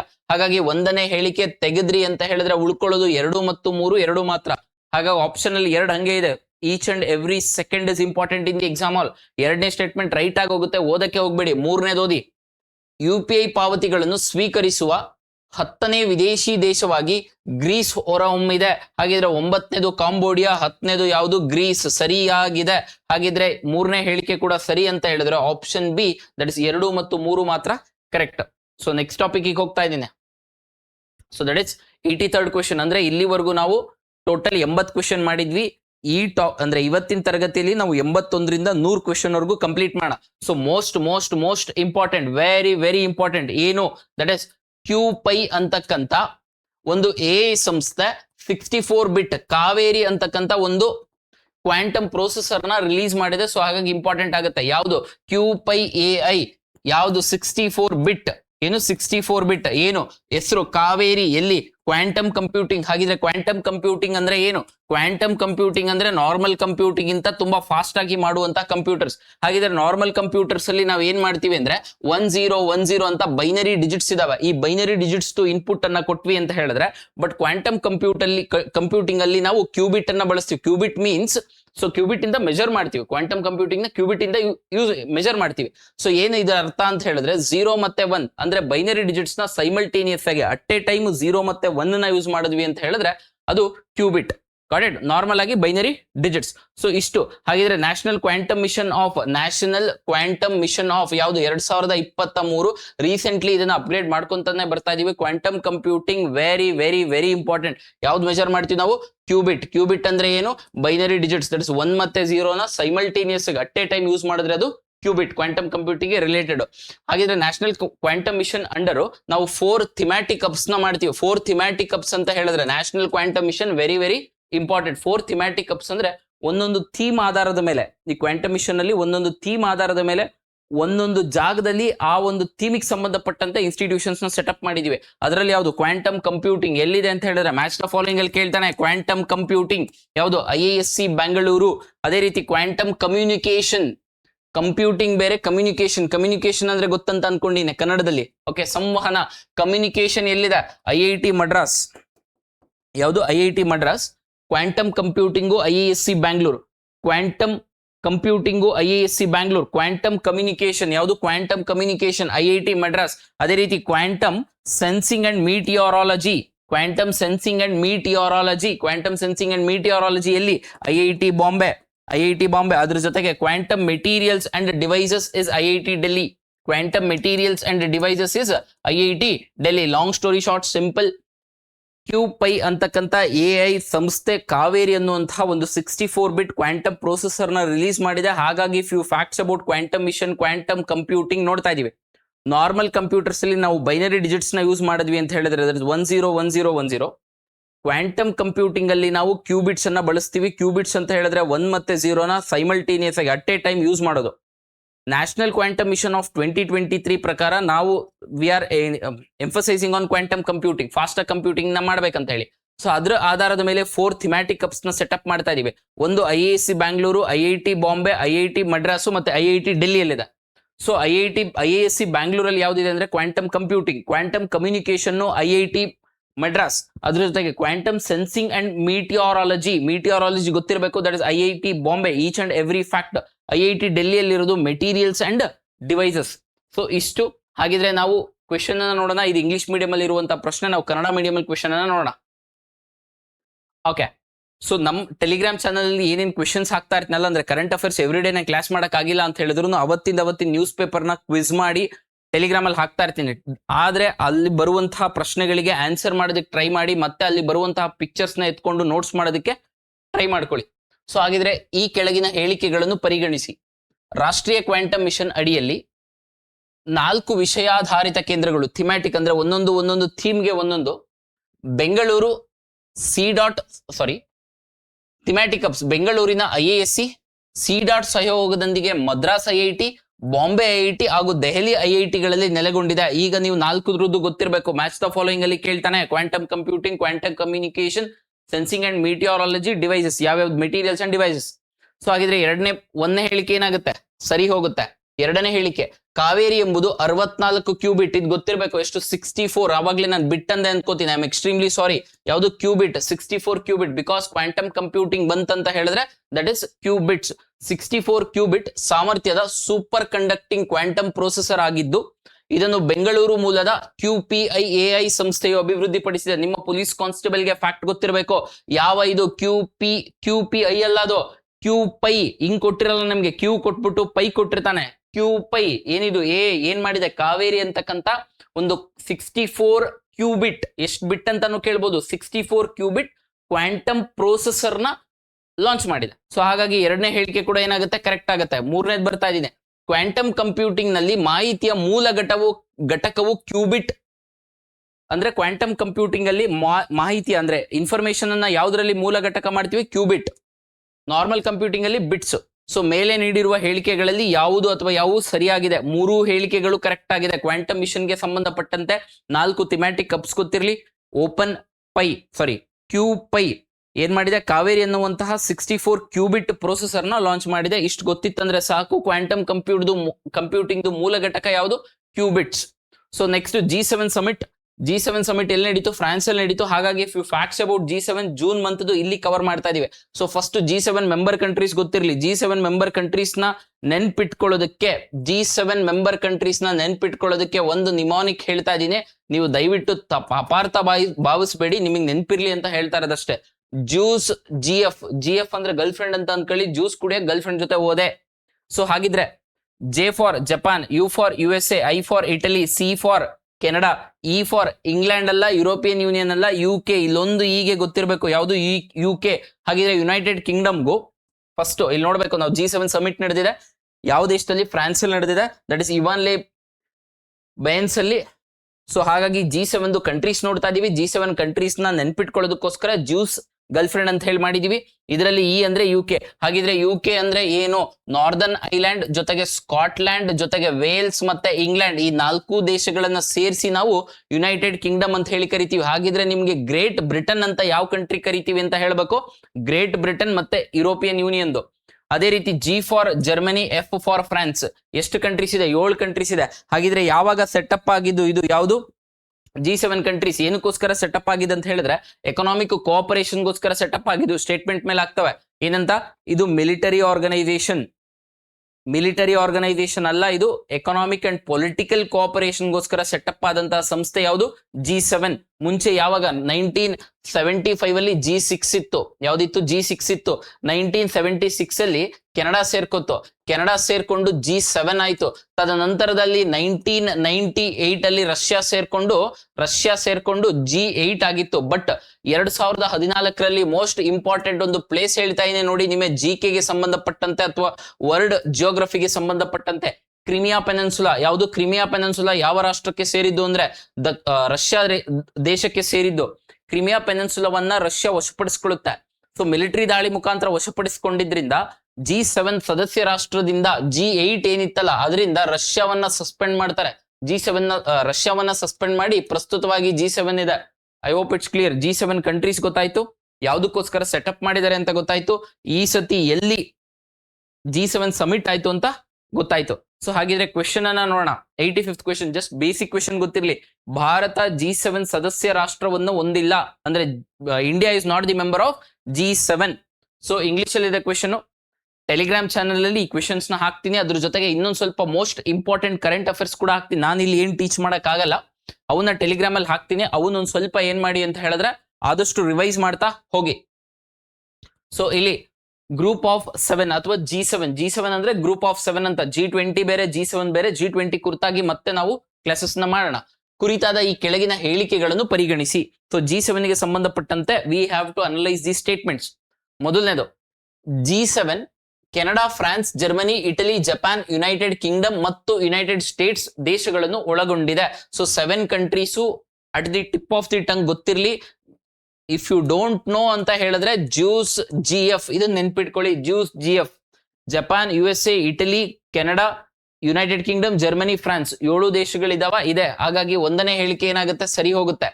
ಭಾರತವು G7 ನ ಸದಸ್ಯ ರಾಷ್ಟ್ರವಲ್ಲ, ಆದರೆ ಅದರ ಶೃಂಗಸಭೆಗಳಲ್ಲಿ ಭಾಗವಹಿಸಲು ಅದನ್ನು ಆಹ್ವಾನಿಸಬಹುದಾಗಿದೆ.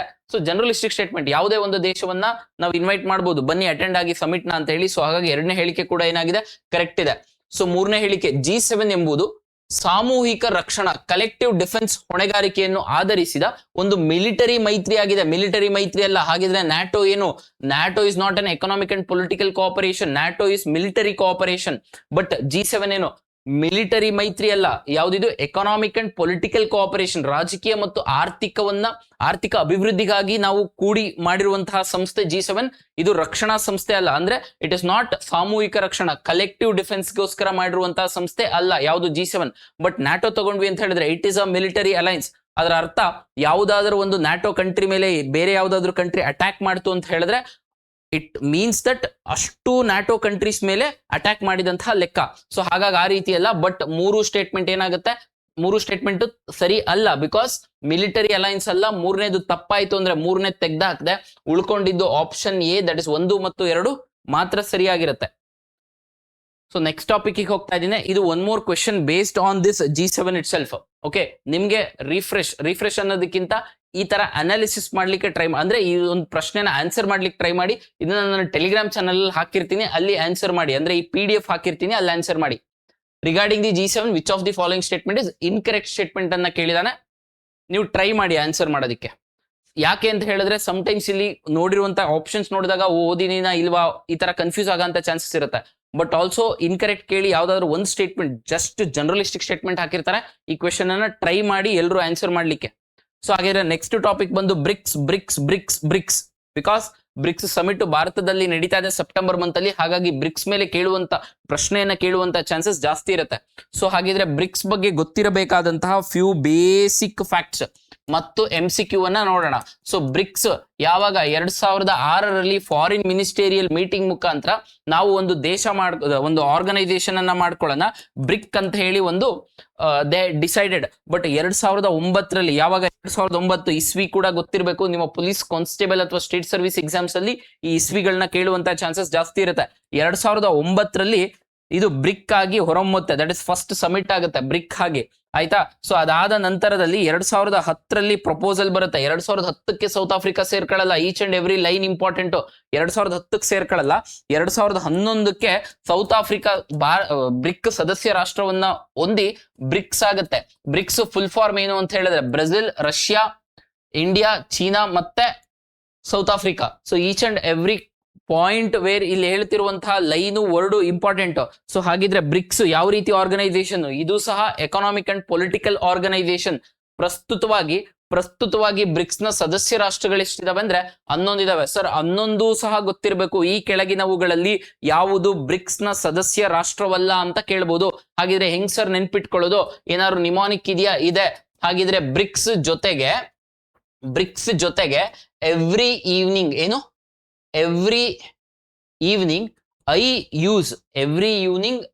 use Instagram and Snapchat. Every evening I use Instagram and Snapchat. BRICS already ಗೊತ್ತಿದೆ. ಬ್ರಿಕ್ಸ್ ಅಂದ್ರೆ Brazil, Russia, India, China, South Africa. ಅದ್ರ ಜೊತೆಗೆ BRICS every evening I use Instagram and Snapchat. ಇದು ಒಂದು ನಿಮಾನಿಕ್ ಅಥವಾ ಲೈನ್, ಹೆಂಗಾದ್ರೂ ನೆನ್ಪಿಟ್ಕೊಳ್ಳಿರಿ. Every evening I use Instagram, Snapchat. ಏನು ಎವ್ರಿ ಈವ್ನಿಂಗ್? ಇಥಿಯೋಪಿಯಾ ಮತ್ತೆ ಈಜಿಪ್ಟ್. ಡಬಲಿಗೆ ಯಾವುದು? ಇಥಿಯೋಪಿಯಾ ಮತ್ತೆ ಈಜಿಪ್ಟ್. ಅದ್ರ ಜೊತೆಗೆ ಐ ಫಾರ್ ಇರಾನ್. ಯಾವುದು? I for Iran. U for United Arab Emirates ಅಥವಾ UAE. ಮತ್ತೆ ಇನ್ನೊಂದು ಐ ಇನ್ಸ್ಟಾಗ್ರಾಮ್ ಐ ಯಾವುದು? ಇಂಡೋನೇಷ್ಯಾ. ರೀಸೆಂಟ್ಲಿ ಜಾಯಿನ್ ಆಗಿರುವಂತದ್ದು ಇಂಡೋನೇಷ್ಯಾ. ಅದ್ರ ಜೊತೆಗೆ ಎಸ್ ಇದೆಯಲ್ಲ, ಎಸ್ ಯಾವುದು? Saudi Arabia. ಟೋಟಲ್ ಎಷ್ಟು ರಾಷ್ಟ್ರಗಳಿದಾವೆ? 11 ರಾಷ್ಟ್ರಗಳಿದಾವೆ. ಯಾವುದು? ಬ್ರಿಕ್ಸ್ ಅಲ್ಲಿ. ಸೊ ಅದೇ ರೀತಿ ಈ ಬ್ರಿಕ್ಸ್ ಕಂಟ್ರೀಸ್ ಎಲ್ಲ ಸೇರ್ಕೊಂಡ್ಬಿಟ್ಟು ಬ್ರಿಕ್ಸ್ ಮೇಲೆ ಗೊತ್ತಿರಬೇಕಾದಂತ ಕೆಲವೊಂದು ಇನ್ಫಾರ್ಮೇಶನ್ ಯಾವುದು ಅಂದ್ರೆ ನ್ಯೂ ಡೆವಲಪ್ಮೆಂಟ್ ಬ್ಯಾಂಕ್. ಇಲ್ಲಿ ಕನ್ಫ್ಯೂಷನ್ ಮಾಡ್ತಾನೆ, ಏಷ್ಯನ್ ಡೆವಲಪ್ಮೆಂಟ್ ಬ್ಯಾಂಕ್ ಅಂತ ಕೊಡ್ತಾನೆ ಸ್ಟೇಟ್ಮೆಂಟ್ ಅಲ್ಲಿ. ಏಷ್ಯನ್ ಡೆವಲಪ್ಮೆಂಟ್ ಬ್ಯಾಂಕ್ ಅಲ್ಲ, ಯಾವುದು? New development bank. ಅಂದ್ರೆ ಬ್ರಿಕ್ಸ್ ಸದಸ್ಯ ರಾಷ್ಟ್ರಗಳೆಲ್ಲ ಸೇರ್ಕೊಂಡು ನ್ಯೂ ಡೆವಲಪ್ಮೆಂಟ್ ಬ್ಯಾಂಕ್ ಅನ್ನ ಸೆಟಪ್ ಅನ್ನ ಮಾಡಿದಾವೆ. ಹಾಗೂ ನ್ಯೂ ಡೆವಲಪ್ಮೆಂಟ್ ಬ್ಯಾಂಕಿನ ಸದಸ್ಯ ರಾಷ್ಟ್ರಗಳು ಬ್ರಿಕ್ಸ್ ಅಲ್ಲಿ ಇರಬೇಕು ಅಂತ ಇಲ್ಲ. ಅಂದ್ರೆ ಬ್ರಿಕ್ಸ್ ನ ಎಲ್ಲಾ ಸದಸ್ಯ ರಾಷ್ಟ್ರಗಳು ಸಹ ನ್ಯೂ ಡೆವಲಪ್ಮೆಂಟ್ ಬ್ಯಾಂಕ್ ನ ಸದಸ್ಯ ರಾಷ್ಟ್ರಗಳು ಅಲ್ಲ. I hope it's clear. New development bank ಎಲ್ಲಿದೆ? ಏನು ಹೆಡ್ ಕ್ವಾರ್ಟರ್ಸ್ ಎಲ್ಲಿದೆ ಅಂತ ಹೇಳಿದ್ರೆ ಶಾಂಘೈ ಅಲ್ಲಿದೆ. ಸೊ ನ್ಯೂ ಡೆವಲಪ್ಮೆಂಟ್ ಬ್ಯಾಂಕ್ ನ headquarters Shanghai, that is ಚೈನಾದಲ್ಲಿದೆ. ಸರ್ ಬ್ರಿಕ್ಸ್ ನ ಹೆಡ್ ಕ್ವಾರ್ಟರ್ಸ್ ಅಂತ ಯಾವ್ದಾದ್ರು ಒಂದು ಸ್ಪೆಸಿಫಿಕ್ ಪ್ಲೇಸ್ ಇಲ್ಲ. ಈ ನ್ಯೂ ಡೆವಲಪ್ಮೆಂಟ್ ಬ್ಯಾಂಕ್ ಏನ್ ಮಾಡುತ್ತೆ ಅಂತ ಹೇಳಿದ್ರೆ ಈ ಬ್ರಿಕ್ಸ್ ಕಂಟ್ರೀಸ್, ಯಾವುದು? ಬ್ರಿಕ್ಸ್ ಕಂಟ್ರೀಸ್, ಅದ್ರ ಜೊತೆಗೆ emerging market developing countries, emerging market and developing countries EMDCC ಗೆ ಲೋನ್ ಅನ್ನ ಕೊಡುತ್ತೆ. ಡೆವಲಪ್ಡ್ ಕಂಟ್ರೀಸ್ ಲೋನ್ ಕೊಡಲ್ಲ. ಅದರ ಅರ್ಥ ಸ್ಟೇಟ್ಮೆಂಟ್ ಅಲ್ಲಿ ಏನಾದ್ರು new development bank gives loans to all countries across the world. ವಿಶ್ವದಲ್ಲಿರುವ ಎಲ್ಲಾ ರಾಷ್ಟ್ರಗಳಿಗೆ ನ್ಯೂ ಡೆವಲಪ್ಮೆಂಟ್ ಬ್ಯಾಂಕ್ ಲೋನ್ ಅನ್ನ ಕೊಡುತ್ತೆ ಅಂದ್ರೆ ಆ ಹೇಳಿಕೆ ತಪ್ಪಾಗುತ್ತೆ. USA ಗೆ ಅಥವಾ ಯುರೋಪಿಯನ್ ಯೂನಿಯನ್ಗೆ, ಡೆವಲಪ್ಡ್ ಕಂಟ್ರೀಸ್ಗೆ ಏನ್ ಕೊಡಲ್ಲ, ನ್ಯೂ ಡೆವಲಪ್ಮೆಂಟ್ ಬ್ಯಾಂಕ್ ಲೋನ್ ಅನ್ನ ಕೊಡಲ್ಲ. I hope it's clear. ಅದ್ರ ಜೊತೆಗೆ ನೀವು ನನಗೆ ಹೇಳಬೇಕು, ನ್ಯೂ ಡೆವಲಪ್ಮೆಂಟ್ ಬ್ಯಾಂಕ್ ನ ಸದಸ್ಯ ರಾಷ್ಟ್ರಗಳನ್ನ ಹೇಳಿ. ಬ್ರಿಕ್ಸ್ ಇರುವಂತಹ ಎಲ್ಲಾ ಸದಸ್ಯ ರಾಷ್ಟ್ರಗಳಿದಾವೆ. ಅದ್ರ ಜೊತೆಗೆ ಬಾಂಗ್ಲಾದೇಶ ರೀಸೆಂಟ್ಲಿ ಪ್ರಸ್ತುತವಾಗಿ 2025-26ರಲ್ಲಿ ಯಾವ ದೇಶ ನ್ಯೂ ಡೆವಲಪ್ಮೆಂಟ್ ಬ್ಯಾಂಕಿಗೆ ಸೇರ್ಕೊಂಡಿದೆ? ಉಜ್ಬೇಕಿಸ್ತಾನ. ಯಾವುದು? ನೀವು ಕಮೆಂಟ್ ಸೆಕ್ಷನ್ ಹಾಕ್ಬೇಕು. ಅದ್ರ ಜೊತೆಗೆ ನ್ಯೂ ಡೆವಲಪ್ಮೆಂಟ್ ಬ್ಯಾಂಕ್ ಎಷ್ಟು ಸದಸ್ಯ ರಾಷ್ಟ್ರಗಳನ್ನ ಹೊಂದಿದೆ ಅಂತ ಕೂಡ ಗೊತ್ತಿರಬೇಕು. I hope it's clear. ಯಾವ ವರ್ಷ ಸೆಟಪ್ ಆಗಿದ್ದು? 2014. ಇಷ್ಟು few basic facts about BRICS. ಹಾಗಿದ್ರೆ ಕ್ವೆಶನ್ ಅನ್ನ ನೋಡೋಣ. ಸೊ ಕ್ವೆಶನ್ ಕನ್ನಡ ಮೀಡಿಯಂ ಅಲ್ಲಿ ಕ್ವೆಶನ್ ಓದ್ತಾ ಇದ್ದೀನಿ. ಬ್ರಿಕ್ಸ್ ಕುರಿತಾದ ಈ ಕೆಳಗಿನ ಹೇಳಿಕೆಗಳನ್ನು ಪರಿಗಣಿಸಿ. 2026ರಲ್ಲಿ ಭಾರತವು ಸ್ಥಿತಿಸ್ಥಾಪಕತ್ವ, ನಾವೀನ್ಯತೆ, ಸಹಕಾರ ಮತ್ತು ಸುಸ್ಥಿರತೆಗಾಗಿ ನಿರ್ಮಾಣ ಅಂದ್ರೆ ಬ್ರಾಕೆಟ್ ಅಲ್ಲಿ ಹಾಕಿದೆ ಎಂಬ ವಿಷಯದಡಿ 18ನೇ ಬ್ರಿಕ್ಸ್ ಅಧ್ಯಕ್ಷತೆಯನ್ನು ಹೊಂದಿದೆ. ಅಂದ್ರೆ ಬ್ರಿಕ್ಸ್ ದೇಶ ಥೀಮ್ 18th ಏನ್ ಬ್ರಿಕ್ಸ್ ಸಮಿಟ್ ಭಾರತದಲ್ಲಿ ನಡೀತಾ ಇದೆಯಲ್ಲ ಅದರ ಥೀಮ್ ಅನ್ನ ಕೊಟ್ಟಿದ್ದಾನೆ. ಏನು ಥೀಮು? BRICS theme. ಯಾವುದು? ಬ್ರಿಕ್ಸ್, ನಿಮೋನಿಕೆ ಬ್ರಿಕ್ಸ್. ಓಕೆ, ಸೊ ಏನಿದು? ಬಿ ಫಾರ್ ಬಿಲ್ಡಿಂಗ್ ಅಂದ್ರೆ ಥೀಮ್ ಹೇಳ್ತಾ ಇರೋದು ನಾನು. ಯಾವ್ದ್ರದ್ದು? 2026 ಬ್ರಿಕ್ಸ್ ಸಮಿಟ್ ನ ಥೀಮ್. 18ನೇ ಬ್ರಿಕ್ಸ್ ಸಮಿಟ್ ಎಲ್ಲಿ ನಡೀತಾ ಇದೆ? ನವದೆಹಲಿ, ಭಾರತದಲ್ಲಿ ನಡೀತಾ ಇದೆ. B for BRICS. R for resilience. Resilience ಅಂದ್ರೆ ಆದಷ್ಟು ಪುಟಿದೇಳುವಂತದ್ದು. I for innovation. ಏನು? I for innovation. C for cooperation. ಏನು? Cooperation. S for sustainability. BRICS building, resilience, innovation, cooperation, sustainability. ಇದು ಬ್ರಿಕ್ಸ್ ನ 2026 ಧ್ಯೇಯವಾಕ್ಯ ಅಥವಾ ಥೀಮ್. ಎಲ್ಲಿ ನಡೀತಾ ಇದೆ? ಭಾರತದಲ್ಲಿ ನಡೀತಾ ಇದೆ. ಓಕೆ, ಹಾಗಾಗಿ ಮೊದಲನೇ ಹೇಳಿಕೆ ಏನಾಗುತ್ತೆ? ಕರೆಕ್ಟ್ ಆಗುತ್ತೆ. ಎರಡನೇ ಹೇಳಿಕೆ, ಬ್ರಿಕ್ಸ್ ನ ಪೂರ್ಣ ಪ್ರಮಾಣದ ಸದಸ್ಯತ್ವ ಪಡೆದ ಇತ್ತೀಚಿನ ದೇಶ ಇಂಡೋನೇಷ್ಯಾ ಆಗಿದೆ. ಸರಿ ಹೋಗಿದೆ. ಹೌದು, Indonesia is the recent member to join BRICS. ಹಾಗಿದ್ರೆ ಎರಡನೇ ಹೇಳಿಕೆ ಕೂಡ ಸರಿ. 1 ಮತ್ತು 2ನೇ ಹೇಳಿಕೆ ಕೂಡ ಕರೆಕ್ಟ್. ಬಟ್ ನೀವು ಇಲ್ಲಿ ಫಸ್ಟ್ ನೋಡ್ಬೇಕು, ಮೇಲಿನ ಹೇಳಿಕೆಗಳಲ್ಲಿ ಅವನು ಎಷ್ಟು ಸರಿ ಇದಾವೆ ಅಂತ ಕೇಳ್ತಾನ, ತಪ್ಪಿದಾವೆ ಅಂತ ಕೇಳ್ತಾನ. ಇಲ್ಲಿ ಸರಿ ಇದಾವೆ ಅಂತ ಕೇಳಿದ್ರೆ ಸರಿ ಇರೋದನ್ನ ಮಾರ್ಕ್ ಮಾಡ್ಕೊಳ್ಳಿ, ತಪ್ಪಿರೋದನ್ನ ರಾಂಗ್ ಹಾಕಿರಿ, ಅದ್ರ ಬೇಸಿಸ್ ಮೇಲೆ ಆನ್ಸರ್ ಮಾಡ್ಬೇಕಾಗತ್ತೆ. 3ನೇ ಹೇಳಿಕೆ, ಏಷ್ಯನ್ ಡೆವಲಪ್ಮೆಂಟ್ ಬ್ಯಾಂಕ್ ಎಂಬುದು ಬ್ರಿಕ್ಸ್ ದೇಶಗಳು ಸ್ಥಾಪಿಸಿದ ಬಹುಪಕ್ಷೀಯ ಅಭಿವೃದ್ಧಿ ಬ್ಯಾಂಕ್ ಆಗಿದೆ. ಇಲ್ಲಿ ಗೊತ್ತಿರಬೇಕು, ಏಷ್ಯನ್ ಡೆವಲಪ್ಮೆಂಟ್ ಬ್ಯಾಂಕ್ ಅಲ್ಲ. ಏಷ್ಯನ್ ಡೆವಲಪ್ಮೆಂಟ್ ಬ್ಯಾಂಕ್ ಯಾರು ಸೆಟಪ್ ಮಾಡಿರೋದು? ASEAN countries. Most of the times NDB ADB confuse ಮಾಡ್ಕೊಂಡ್ಬಿಡ್ತೀರಾ. ಹಾಗಾಗಿ 3ನೇ ಹೇಳಿಕೆ ಏನಾಗುತ್ತೆ? ತಪ್ಪಾಗುತ್ತೆ. ಸೊ 4ನೇದು, ಬ್ರಿಕ್ಸ್ ನ ಪ್ರಧಾನ ಕಚೇರಿಯು ಚೀನಾದ ಶಾಂಘೈನಲ್ಲಿದೆ. ಇಲ್ಲಿ ನೋಡಿ, ಇವೆಲ್ಲ ಎಕ್ಸಾಮ್ ಟ್ರ್ಯಾಪ್. ಯಾಕೆಂದ್ರೆ ನ್ಯೂ ಡೆವಲಪ್ಮೆಂಟ್ ಬ್ಯಾಂಕ್ ಶಾಂಘೈಲಿರೋದ್ರಿಂದ ಬ್ರಿಕ್ಸ್ ಅಲ್ಲೇ ಇರ್ಬೇಕೇನೋ ಅಂತ ಯೋಚನೆ ಮಾಡುವಂತ ಚಾನ್ಸಸ್ ಇರ್ತವೆ. ಸೊ ಹಾಗಾಗಿ 4ನೇದು ಕೂಡ ತಪ್ಪಾಗುತ್ತೆ. ಬಿಕಾಸ್ ಬ್ರಿಕ್ಸ್ ಗೆ ಯಾವುದೇ ಹೆಡ್ ಕ್ವಾರ್ಟರ್ಸ್ ಇಲ್ಲ. ಸೊ ಅದರ ಅರ್ಥ 2 ಹೇಳಿಕೆಗಳು ಕರೆಕ್ಟ್ ಇದೆ, 2 ಹೇಳಿಕೆಗಳು ತಪ್ಪಿದೆ. 1, 2 ಸರಿ ಇದೆ, 3, 4 ತಪ್ಪಿದೆ. ಮೇಲಿನ ಹೇಳಿಕೆಗಳಲ್ಲಿ ಎಷ್ಟು ಸರಿಯಾಗಿವೆ? How many statements are right ಅಂತ ಕೇಳಿದಾನೆ, ತಪ್ಪಂತ ಕೇಳಿಲ್ಲ. ಹಾಗಾಗಿ ಕೇವಲ 2 ಹೇಳಿಕೆಗಳು ಮಾತ್ರ ಏನಾಗಿದೆ? ಸರಿ ಹೋಗಿದೆ. ಹಾಗಾಗಿ ಆದ್ರೆ ಟ್ರಾಯ್ಕಾ ಕಂಟ್ರೀಸ್ ಯಾವುದು ಹೇಳ್ಬೇಕು? ಏನು ಟ್ರಾಯ್ಕಾ ಕಂಟ್ರೀಸ್ ಅಂದ್ರೆ ಬ್ರಿಕ್ಸ್ ನ ಪ್ರೀವಿಯಸ್ ಸಮಿಟ್ ನಡೆದಿರೋದು, ಈ ವರ್ಷ ನಡೀತಾ ಇರುವಂತಹ ಸಮಿಟ್, ಮುಂದಿನ ವರ್ಷ ನಡೆಯುವಂತಹ ಸಮಿಟ್ ನ ಕಂಟ್ರೀಸ್ಗೆ ಟ್ರಾಯ್ಕಾ ಕಂಟ್ರೀಸ್ ಅಂತ ಹೇಳಿ ಕರಿತೀವಿ. ಹಾಗಿದ್ರೆ ಬ್ರಿಕ್ಸ್ ನ ಟ್ರಾಯ್ಕಾ ಕಂಟ್ರೀಸ್ ಯಾರು ಮತ್ತೆ ಶೇರ್ಪಾ ಯಾರು? ನೀವು ಹೇಳ್ಬೇಕು. ಪ್ರೀವಿಯಸ್ಲಿ ಎಲ್ಲಿ ನಡೆದಿತ್ತು? ಬ್ರೆಜಿಲ್ ಅಲ್ಲಿ ನಡೆದಿತ್ತು. ಇವಾಗ ಎಲ್ಲಿ ನಡೀತಾ ಇದೆ? ಇಂಡಿಯಾದಲ್ಲಿ ನಡೀತಾ ಇದೆ. ನೆಕ್ಸ್ಟ್ ವರ್ಷ ಎಲ್ಲಿ ನಡೆಯುತ್ತೆ? ಚೀನಾದಲ್ಲಿ ನಡೆಯುತ್ತೆ. ಇವು 3 ಬ್ರಿಕ್ಸ್ ನ ಟ್ರಾಯ್ಕಾ ಕಂಟ್ರೀಸ್. ಹಾಗಿದ್ರೆ ಭಾರತದಿಂದ ಅಪಾಯಿಂಟ್ ಆಗಿರುವಂತಹ ಬ್ರಿಕ್ಸ್ ನ ಶೇರ್ಪಾ ಯಾರು? ಶೇರ್ಪಾ ಯಾರು? ಕಮೆಂಟ್ ಹಾಕಿ. Okay, so next one more important topic, just basic fact ಗೊತ್ತಿರ್ಲಿ ಅಷ್ಟೇ. That is Zojila tunnel project. ಏನಿದು? National highway infrastructure development corporation limited. National highway infrastructure development corporation limited ಏನ್ ಮಾಡಿದೆ ಅಂತ ಹೇಳಿದ್ರೆ ಝೋಜಿಲಾ ಟನಲ್ ಅನ್ನ ಸೆಟಪ್ ಮಾಡಿದೆ. ಅಂದ್ರೆ they have started to build this Zojila tunnel. ಎಲ್ಲಿಂದ ಎಲ್ಲಿಗೆ? ಬಾಲ್ತಲ್ ಇಂದ ಮೀನಾಮಾರ್ಗ್. ಬಾಲ್ತಲ್ ಇಂದ ಮೀನಾಮಾರ್ಗ್. ಬಾಲ್ತಲ್ ಎಲ್ಲಿರೋದು? ಜಮ್ಮು ಅಂಡ್ ಕಾಶ್ಮೀರ್. J&K. ಯಾವ ಹೈವೇ ಮೇಲೆ? NH1 ನ್ಯಾಷನಲ್ ಹೈವೇ 1 ಮೇಲೆ ಝೋಜಿಲಾ ಟನಲ್ ಇರೋದು. Each and every fact is important. Zojila tunnel national highway 1 ಮೇಲೆ ಇರೋದು. ಯಾರು ಡೆವಲಪ್ ಮಾಡ್ತಿರೋದು? National highway infrastructure development corporation limited. ಎಲ್ಲಿ ಕನೆಕ್ಟ್ ಮಾಡುತ್ತೆ? ಬಾಲ್ತಲ್ ಇಂದ ಮೀನಾಮಾರ್ಗಿ ಕನೆಕ್ಟ್ ಮಾಡುತ್ತೆ. ಎಲ್ಲಿಂದ? ಬಾಲ್ತಲ್ ಇಂದ ಮೀನಾಮಾರ್ಗ್. ಬಾಲ್ತಲ್ ಎಲ್ಲಿರೋದು? ಜಮ್ಮು ಕಾಶ್ಮೀರ್. ಮೀನಾಮಾರ್ಗ್ ಎಲ್ಲಿರೋದು? ಲಡಾಖ್. ಅದರ ಅರ್ಥ ಜಮ್ಮು ಕಾಶ್ಮೀರ್ನ ಲಡಾಖಿಗೆ ಕನೆಕ್ಟ್ ಮಾಡ್ಲಿಕ್ಕೋಸ್ಕರ ಇರುವುದು Zojila tunnel. Okay, so very very very important. ಹಾಗಿದ್ರೆ ಕ್ವೆಶನ್ ಅನ್ನ ನೋಡೋಣ. ಇದು ಇಂಗ್ಲಿಷ್ ಅಲ್ಲಿ ಇದೆ ಕ್ವೆಶನ್. 87ನೇ ಪ್ರಶ್ನೆ. ಸೊ ಕನ್ನಡದಲ್ಲಿ ಇರುವಂತಹ ಪ್ರಶ್ನೆ, ಜೋಜಿಲಾ ಸುರಂಗದ ಕುರಿತಾದ ಈ ಕೆಳಗಿನ ಹೇಳಿಕೆಗಳನ್ನು ಪರಿಗಣಿಸಿ. ಇದನ್ನು ರಾಷ್ಟ್ರೀಯ ಹೆದ್ದಾರಿ 1ರಲ್ಲಿ, ದಟ್ ಇಸ್ NH1 ಗೊತ್ತಿರಬೇಕು. ಯಾವುದು? NH1 ಮೇಲೆ ಕಟ್ಟಿರುವಂತದ್ದು ಝೋಜಿಲಾ ಟನಲ್. ಬಾಲ್ಟಲ್ ಮತ್ತು ಮೀನಾಮಾರ್ಗ್ ನಡುವೆ ನಿರ್ಮಿಸಲಾಗುತ್ತಿದೆ. ಹಾಗಾಗಿ 1ನೇ ಹೇಳಿಕೆ ಸರಿ ಹೋಗುತ್ತೆ. ಇದು ಜಮ್ಮು ಮತ್ತು ಕಾಶ್ಮೀರ ಹಾಗೂ ಲಡಾಖ್ ನಡುವೆ ಸರ್ವ ಋತು ಸಂಪರ್ಕವನ್ನು ಒದಗಿಸುತ್ತದೆ. ಹೌದು, ಝೋಜಿಲಾ ಟನಲ್ ಎಲ್ಲೆಲ್ಲಿ ಕನೆಕ್ಟ್ ಮಾಡುತ್ತೆ? ಜಮ್ಮು ಕಾಶ್ಮೀರಿಂದ ಲಡಾಖಿ ಕನೆಕ್ಟ್ ಮಾಡುತ್ತೆ. ಸೊ ಹಾಗಾಗಿ 2ನೇ ಹೇಳಿಕೆ ಕೂಡ ಸರಿ ಹೋಗುತ್ತೆ. 3ನೇದು, ಇದು ಭಾರತೀಯ ರೈಲ್ವೆಯಿಂದ ಅಭಿವೃದ್ಧಿ ಪಡಿಸಲಾಗುತ್ತಿರುವ ಒಂದು ರೈಲ್ವೆ ಸುರಂಗವಾಗಿದೆ. ರೈಲ್ವೆ ಸುರಂಗ ಅಲ್ಲ, ಇಟ್ಸ್ ಅ ರೋಡ್ ಟನಲ್. ಯಾರು ಮಾಡ್ತಾ ಇರೋದು? National highway infrastructure development corporation limited. 3ನೇ ಹೇಳಿಕೆ ತಪ್ಪಾಗುತ್ತೆ. 3ನೇ ತೆಗಿತೀರಾ ಅಂತ ಹೇಳಿದ್ರೆ ಆಪ್ಷನ್ ಎ, ದಟ್ ಇಸ್ 1 ಮತ್ತು 2 ಮಾತ್ರ ಸರಿ ಹೋಗುತ್ತೆ. So next question, that is 88ನೇದು. One word question, basic fact ಗೊತ್ತಿರಬೇಕು. Who has been appointed as the new director of the intelligence bureau? IB chief ಆಗಿ ಯಾರು ಅಪಾಯಿಂಟ್ ಆಗಿದ್ದಾರೆ? ಮಹೇಶ್ ದೀಕ್ಷಿತ್, ಪರಾಗ್ ಜೈನ್, ತಾಪನ್ ಕುಮಾರ್ ದೇಕಾ, ರವಿ ಸಿನ್ಹಾ. ಯಾರು? ಮಹೇಶ್ ದೀಕ್ಷಿತ್. ಆಗಿದ್ರೆ ಪರಾಗ್ ಜೈನ್ ಯಾರು? ಪರಾಗ್ ಜೈನ್ ಎಸ್ ರಾ chief is Parag Jain. One word question, that's it. So next question 89ನೇ ಪ್ರಶ್ನೆ, very very very important. HIV ಗೆ ಸಂಬಂಧಪಟ್ಟಿದ್ದು. ಯಾವುದಕ್ಕೆ ಸಂಬಂಧಪಟ್ಟಿದ್ದು? HIV ಗೆ, ಹ್ಯೂಮನ್ ಇಮ್ಯುನೋ ವೈರಸ್ ಗೆ ಸಂಬಂಧಪಟ್ಟಂತ news. What United nation general assembly ಒಂದು ರೆಸಲ್ಯೂಷನ್ ಅನ್ನ ಪಾಸ್ ಮಾಡಿದ್ದಾರೆ. They made a commitment. What commitment ಅಂತ ಹೇಳಿದ್ರೆ 2030 ಒಳಗಾಗಿ ನಾವು HIV ಸೋಂಕಿತರನ್ನ ಪರಿಪೂರ್ಣವಾಗಿ, that is we will end HIV completely ಅಂತ ಮುಂಚೆ ಇತ್ತ. ಹೌದು. ಹಾಗಿದ್ರೆ SDG ಗೋಲ್ ಏನು? SDG ಗೋಲು ಬೆಟರ್ ಲೈಫ್ಸ್ ಅಂದ್ರೆ ಬೆಟರ್ ಹೆಲ್ತ್ ನ ಕೊಡ್ಬೇಕನ್ನೋದು SDG ಗೋಲ್ 3. ಈ 3 ಅಲ್ಲಿ 3.3 ಏನ್ ಹೇಳುತ್ತೆ ಅಂತ ಹೇಳಿದ್ರೆ HIV ನ ಕಂಪ್ಲೀಟ್ ಆಗಿ ಎಂಡ್ ಮಾಡಬೇಕು. ಯಾವ ವರ್ಷದೊಳಗಡೆ? 2030. ಎಲ್ಲಾ ಸಸ್ಟೈನಬಲ್ ಡೆವಲಪ್ಮೆಂಟ್ ಗೋಲ್ಸ್ ನು 2030 ಒಳಗಡೆ ಎಂಡ್ ಮಾಡ್ಬೇಕಂತ ಇದೆ. ಬಟ್ HIV ನ ಇನ್ನೊಂದ್ಸತಿ they have made a political declaration, united nation general assembly. So ಹಾಗಾಗಿ few facts of HIV AIDS ನಿಮ್ಮ ಸೈನ್ಸ್ ಅಂಡ್ ಪರ್ಸ್ಪೆಕ್ಟಿವ್ ಗೆ ಸಂಬಂಧಪಟ್ಟಂತೆ ಗೊತ್ತಿರ್ಲಿ. ಏನು HIV full form? HIV full form ಎಲ್ರಿಗೂ ಗೊತ್ತು, ಬಟ್ ಆಲ್ಸೋ ಫ್ಯೂ ಫ್ಯಾಕ್ಟ್ಸ್ ಹೇಳ್ತೀನಿ, ನೋಡ್ಕೊಳ್ಳಿ. Human immuno virus acquired immunodeficiency syndrome ಏನ್ ಮಾಡುತ್ತೆ ಸರ್? ಇಲ್ಲಿಂದ ಇಂಪಾರ್ಟೆಂಟ್. ಇಲ್ಲಿ KEA ಜಾಸ್ತಿ ಕ್ವೆಶನ್ಸ್ ಅನ್ನ ಕೇಳುವಂತ ಚಾನ್ಸಸ್ ಜಾಸ್ತಿ ಇದೆ. ಏನು HIV ಏನ್ ಮಾಡುತ್ತೆ ಅಂತ ಹೇಳಿದ್ರೆ T ಸೆಲ್ಸ್ ನ ಅಫೆಕ್ಟ್ ಮಾಡುತ್ತೆ. ಯಾವ ಸೆಲ್ಸ್ ಅಫೆಕ್ಟ್ ಮಾಡುತ್ತೆ? T cells. ಏನಿವು T cells? WBC, that is white blood corpuscles. ಯಾವ್ದು ಮಾಡುತ್ತೆ? ನಮ್ಮ ಬಾಡಿಗೆ ಇಮ್ಯೂನ್ ಸಿಸ್ಟಮ್ ಅನ್ನ ಕೊಡೋದು. ಅದರ ಅರ್ಥ ನಮ್ಮ ಬಾಡಿಗೆ ಯಾವ್ದಾದ್ರು ಬೇರೆ ಫಾರಿನ್ ಬಾಡಿ ಎಂಟರ್ ಆಯ್ತು ಅಂತ ಹೇಳಿದ್ರೆ ಅದ್ರ ಎಗೇನ್ಸ್ಟ್ ಫೈಟ್ ಮಾಡ್ಲಿಕ್ಕೋಸ್ಕರ ಏನ್ ಆಂಟಿಬಾಡೀಸ್ ರಿಲೀಸ್ ಮಾಡುತ್ತಲ್ಲ, ಅದ್ರ ಕೆಲಸ ಯಾವುದು? T ಸೆಲ್ಸ್ ಮತ್ತೆ B ಸೆಲ್ಸ್ ಮಾಡ್ತವೆ.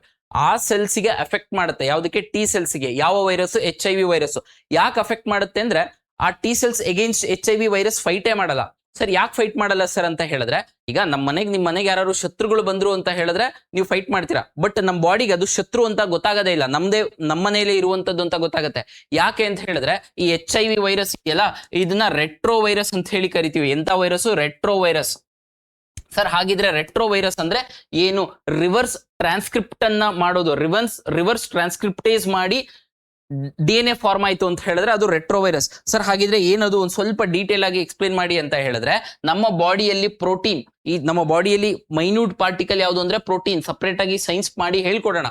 ಬಟ್ ನಮ್ಮ ಬಾಡಿಯಲ್ಲಿ ಪ್ರೋಟೀನ್ ಹೆಂಗೆ ಫಾರ್ಮೇಶನ್ ಆಗುತ್ತೆ ಅಂತ ಹೇಳಿದ್ರೆ, ನಮ್ಮ ಬಾಡಿಯಲ್ಲಿ ಫಸ್ಟ್ DNA ಇರುತ್ತೆ. ಯಾವ್ದಿರುತ್ತೆ? DNA ಇರುತ್ತೆ. DNA is the genetic material. ನೋಡ್ಬೇಕು ಇಲ್ಲಿ each and every point important. ಈ DNA ಇಂದ ನಮ್ಗೆ ಟ್ರಾನ್ಸ್ಕ್ರಿಪ್ಷನ್ ಆಗುತ್ತೆ. ಯಾವ್ದಾಗುತ್ತೆ? ಟ್ರಾನ್ಸ್ಕ್ರಿಪ್ಷನ್ ಆಗುತ್ತೆ. ಸರ್ UPSC ಅಲ್ಲಿ ಮಲ್ಟಿಪಲ್ ಟೈಮ್ಸ್ ಅಲ್ಲಿ ಬೇಸಿಕ್ ಸೈನ್ಸ್ ಕ್ವಶನ್ ಕೇಳ್ತಾನೆ. ಟ್ರಾನ್ಸ್ಕ್ರಿಪ್ಷನ್ ಅಂದ್ರೆ ಏನು? DNA ಇಂದ RNA ಆಯ್ತು ಅಂದ್ರೆ ಅದು ಟ್ರಾನ್ಸ್ಕ್ರಿಪ್ಷನ್. ಮೆಸೆಂಜರ್ RNA ಪ್ರೋಸೆಸ್ ಎಲ್ಲ V shall C in science classes. But ನಮಗೆ HIV ಮತ್ತೆ ಏಡ್ಸ್ ನ್ಯೂಸ್ ಅಲ್ಲಿ ಇದೆ. ಯಾಕೆ ಅಂತ ಹೇಳಿದ್ರೆ 2030 3.3 ಸಸ್ಟೈನಬಲ್ ಡೆವಲಪ್ಮೆಂಟ್ ಗೋಲ್ಸ್ ಅಂಡರು 2030 ಒಳಗಾಗಿ ನಾವು HIV ಅನ್ನ ಪರಿಪೂರ್ಣವಾಗಿ ಎಂಡ್ ಮಾಡ್ತೀವಿ. ಯಾವ ರೀತಿ? 95 ಟಾರ್ಗೆಟ್ ಅದೇನಂತ ನೋಡೋಣ. ಬಟ್ ಅದಕ್ಕೂ ಬಿಫೋರು ಈ HIV ವೈರಸ್ ನ ಅರ್ಥ ಮಾಡ್ಕೊಳ್ಳೋಣ. ಏನು? DNA ಇಂದ RNA ಆಗುತ್ತೆ. ಆ ಪ್ರೋಸೆಸ್ ಏನಂತ ಕರಿತೀವಿ? ಟ್ರಾನ್ಸ್ಕ್ರಿಪ್ಷನ್ ಆಗುತ್ತೆ. ಹೆಂಗಾಗುತ್ತೆ ಅಂತ ಸೈನ್ಸ್ ಅಲ್ಲಿ ಕಲಿಯೋಣ.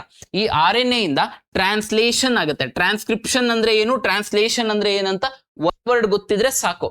ಯಾಕೆ ಹೇಳ್ಬೇಕು ಅಂತ ಹೇಳ್ತಿದ್ದೀನಿ ಅಂತ ಹೇಳಿದ್ರೆ, HIV is a retro virus. HIV is a retro virus. Retro virus ಅಂದ್ರೆ ಏನು ಅಂತ ಅರ್ಥ ಮಾಡ್ಲಿಕ್ಕೋಸ್ಕರ ಇದನ್ನ ಹೇಳ್ತಾ ಇದ್ದೀನಿ. ಏನು? DNA RNA ಆದ್ರೆ ಅದು ಟ್ರಾನ್ಸ್ಕ್ರಿಪ್ಷನ್. RNA ಪ್ರೋಟೀನ್ ಆಯ್ತು ಅಂತ ಹೇಳಿದ್ರೆ, ಪ್ರೋಟೀನ್ ಆಯ್ತು ಅಂದ್ರೆ ಅದು ಟ್ರಾನ್ಸ್ಲೇಷನ್.